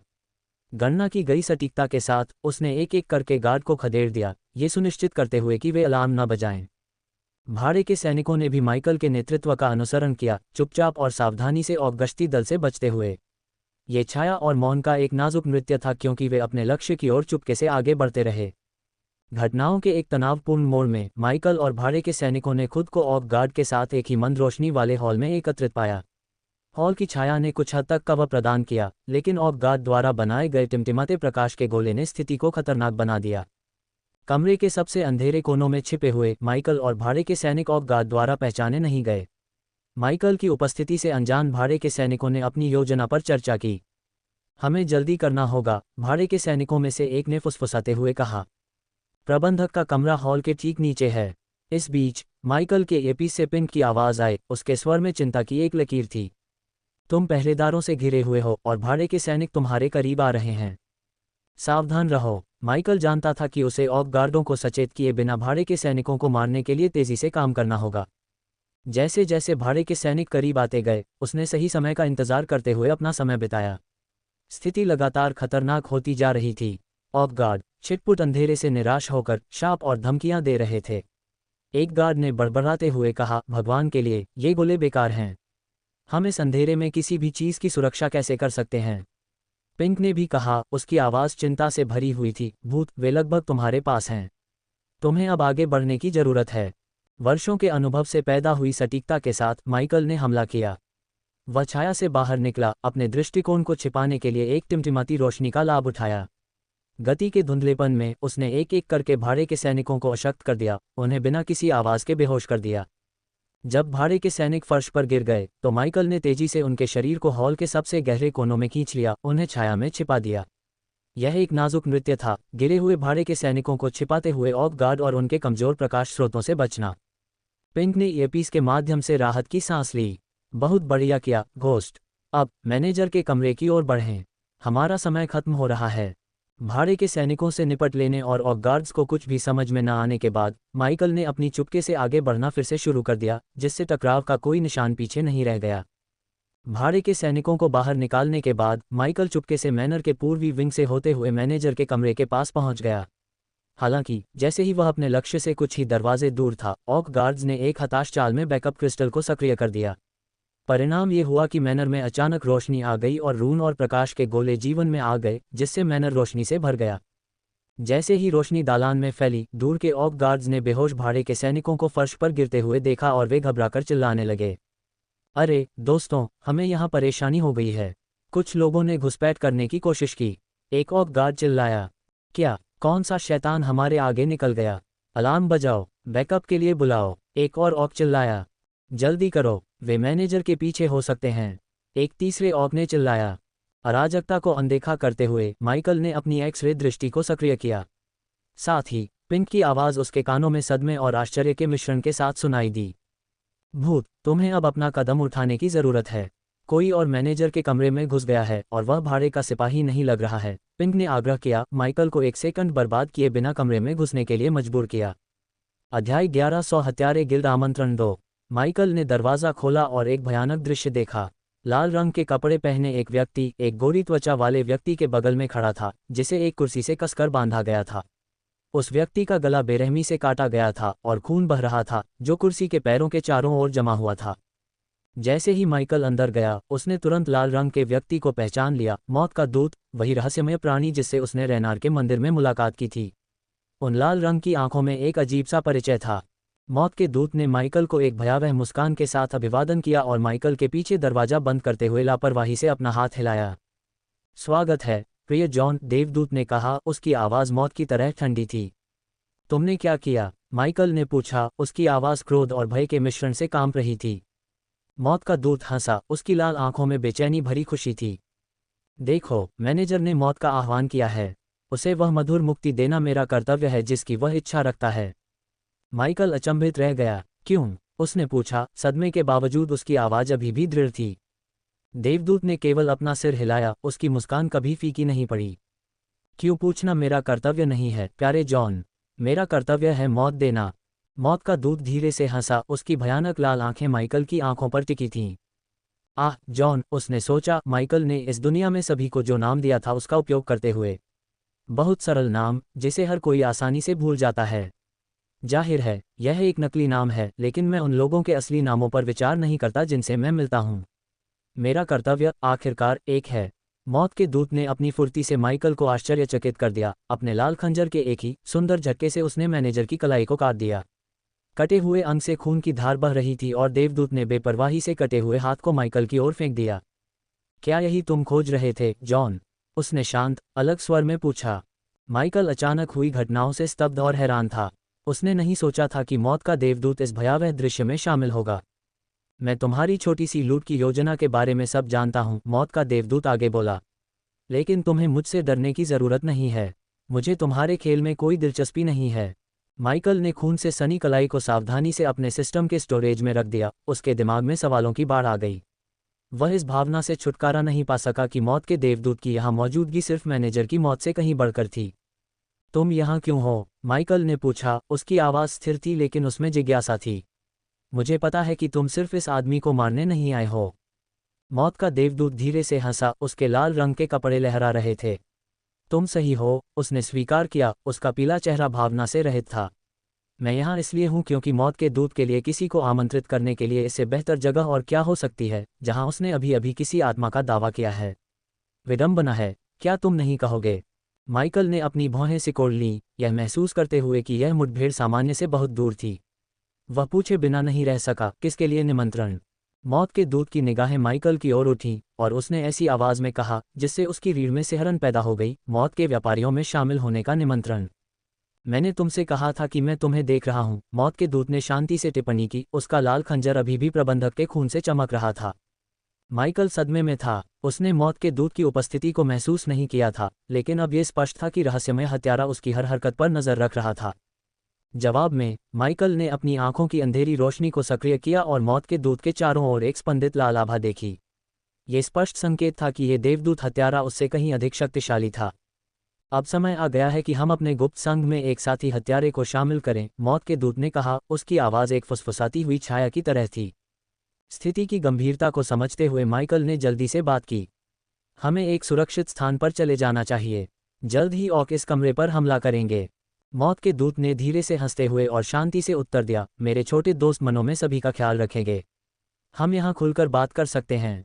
उसके दिमाग में पिंक की आवाज़ में एक आग्रह भरा स्वर गूंज उठा, भूत, कुछ अजीब हो रहा है। ऑक और भाड़े के सैनिक सभी बेहोश हो गए हैं। हालांकि माइकल ने पिंक की चेतावनी को अनदेखा करते हुए मौत के दूत पर ध्यान केंद्रित किया। मौत के दूत ने बोलना जारी रखा, उसके शब्दों में अंतिमता का भाव था। 2 महीने के भीतर अपनी थाली में जो कुछ भी है उसे पूरा करो और हमारे संघ में शामिल होने के लिए आओ। उसकी लाल आंखें माइकल की आंखों में घुस गईं और उसके स्वर में एक खतरनाक धार आ गई, इस निमंत्रण को अस्वीकार करने के बारे में मत सोचो। धमकी हवा में लटकी हुई थी, जिससे बातचीत या इनकार के लिए कोई जगह नहीं बची। मौत का दूत माइकल से दूर हो गया, उसका लाल लबादा लहरा रहा था। जैसे ही वह खिड़की के पास पहुंचा, उसने अपने कंधे पर एक आखिरी नज़र डाली और कहा, मौत का सौदा करने से अक्सर सोने के सिक्कों से ज़्यादा इनाम मिलता है। उस रहस्यमयी कथन के साथ वह खिड़की से बाहर कूद गया, रात में एक भयानक अनुग्रह के साथ गायब हो गया, जिसे समझा नहीं जा सकता था। माइकल खिड़की की ओर भागा, उसकी आंखें बाहर के अंधेरे विस्तार को स्कैन कर रही थीं। उसके आश्चर्य के लिए देवदूत उसकी दृष्टि से पूरी तरह से गायब हो गया था, पीछे कोई निशान नहीं छोड़ रहा था। जैसे ही माइकल ने खिड़की से बाहर देखा, उसने एक चौंकाने वाला दृश्य देखा। सभी दिशाओं से गाड़ियां और बख्तरबंद ऑकमनों की ओर बढ़ रहे थे। ये स्पष्ट था कि सुदृढ़ीकरण उनके रास्ते पर थे और स्थिति और भी खराब होने वाली थी। पिंक की आवाज़ उसके ईयरपीस में तुरंत गूंज उठी, भूत सुदृढ़ीकरण आ रहे हैं, आपको अभी जाने की ज़रूरत है। बिना किसी हिचकिचाहट के माइकल ने खिड़की से छलांग लगाई और अपने छाया टेलीपोर्टेशन को सक्रिय करके खुद को तेजी से मनों से दूर कर लिया। जैसे ही वह रात के आसमान में चढ़ा, वह एक बार फिर नीचे देखने से खुद को रोक नहीं सका। उसने जो देखा वह आश्चर्यजनक था। अनगिनत ऑक और चमचमाते कवच में सैनिकों ने मनों को घेर लिया था। उनकी मशालें और प्रकाश के गोले अंधेरे में एक भयानक असली चमक पैदा कर रहे थे। स्थिति एक पूर्ण विकसित संकट में बदल गई थी और माइकल इससे बाल बाल बच गया था। विल्नियस गिरोह के ठिकाने पर लौटते हुए माइकल ने एल्मर और डकैती दल को एक साथ बुलाया। गिरोह के सदस्य के रूप में अपनी भूमिका में एल्मर ने जिज्ञासा और चिंता के मिश्रण के साथ पूछा, सब कुछ कैसा रहा, जॉन? अंदर माइकल एल्मर के आश्वस्त करने वाले अभिनय से खुद को रोक नहीं सका। उसने साथ खेलने का फैसला किया और एल्मर को यह विश्वास दिलाने दिया कि वह गिरोह का एक और सदस्य है। अपनी कलाई के एक झटके से एक कटा हुआ हाथ उसकी मुट्ठी में आ गया। उसने भयानक भेंट को मेज पर फेंक दिया और एल्मर की आंखें ये दृश्य देखकर चौंककर चौड़ी हो गईं। माइकल ने शांति से कहा, अब हमारे पास रून है और अब समय आ गया है कि हम अपनी डकैती को अगले चरण पर ले जाएं। एल्मर, जो अभी भी कटे हुए हाथ से स्पष्ट रूप से प्रभावित था, ने झिझकते हुए पूछा, क्या तुमने मैनेजर को मार डाला? माइकल ने अपना सिर थोड़ा झुकाया और बदले में पूछा, तुम्हें इसकी परवाह क्यों है? एल्मर ने तुरंत जवाब दिया, मैनेजर को मारने से गिरोह पर अनावश्यक दबाव पड़ेगा। हम नहीं चाहते कि अधिकारी हमारे आसपास घूमें। माइकल ने ठंडी हंसी हंसी, उसकी आंखों में एक गणनात्मक धार चमक रही थी। मैं शौकिया नहीं हूं एल्मर, मैं सबूत पीछे नहीं छोड़ता। अधिकारी अपना सिर खुजला रहे होंगे, ये पता लगाने की कोशिश कर रहे होंगे कि उस मनों में क्या हुआ था। माइकल की नज़र एल्मर के पीछे खड़े ऑक और बॉनो पर चली गई। उसकी आंखें उनमें से प्रत्येक को इतनी तीव्रता से घूर रही थीं कि उनकी रीढ़ में सिहरन पैदा हो गई। माइकल ने ठंडी आवाज़ में चेतावनी दी, अगर तुम में से कोई भी मेरे साथ धोखा करने के बारे में सोचता भी है, तो मैं तुम्हें टुकड़े टुकड़े कर दूंगा और तुम्हारे अवशेषों को इतनी दूर दूर तक बिखेर दूंगा कि तुम्हारी माँ या पत्नियां भी तुम्हें पहचान नहीं पाएंगी। हवा में ये धमकी जोरदार तरीके से लटकी हुई थी और दोनों बॉनों ने अपनी आवाज़ में लड़खड़ाहट के साथ जल्दी से आश्वासन दिया, हम हिम्मत नहीं करेंगे जॉन, हम गिरोह के प्रति वफादार हैं। माइकल ने एल्मर की ओर रुख किया और कहा, कल की डकैती के लिए सब कुछ तैयार कर लो। एल्मर अचानक योजनाओं में आए बदलाव से चौंक गया, हकलाते हुए बोला, मुझे लगा कि डकैती आज के लिए तय है। माइकल ने अपने लहजे में सहजता से जवाब दिया, योजनाएं बदलती हैं एल्मर, बस जैसा मैं कहूँ वैसा करो और सब कुछ आसानी से हो जाएगा।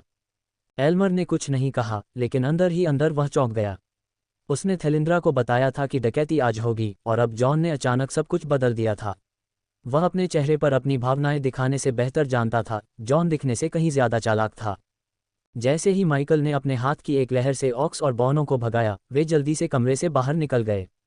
हालांकि जैसे ही वह दरवाजे पर पहुंचा, माइकल ने एल्मर को वापस बुलाया। एल्मर, माइकल ने कहा, विल्नियस पर नजर रखना। एल्मर ने स्वीकृति में सिर हिलाया और फिर अपने नए आदेशों को पूरा करने के लिए कमरे से बाहर चला गया।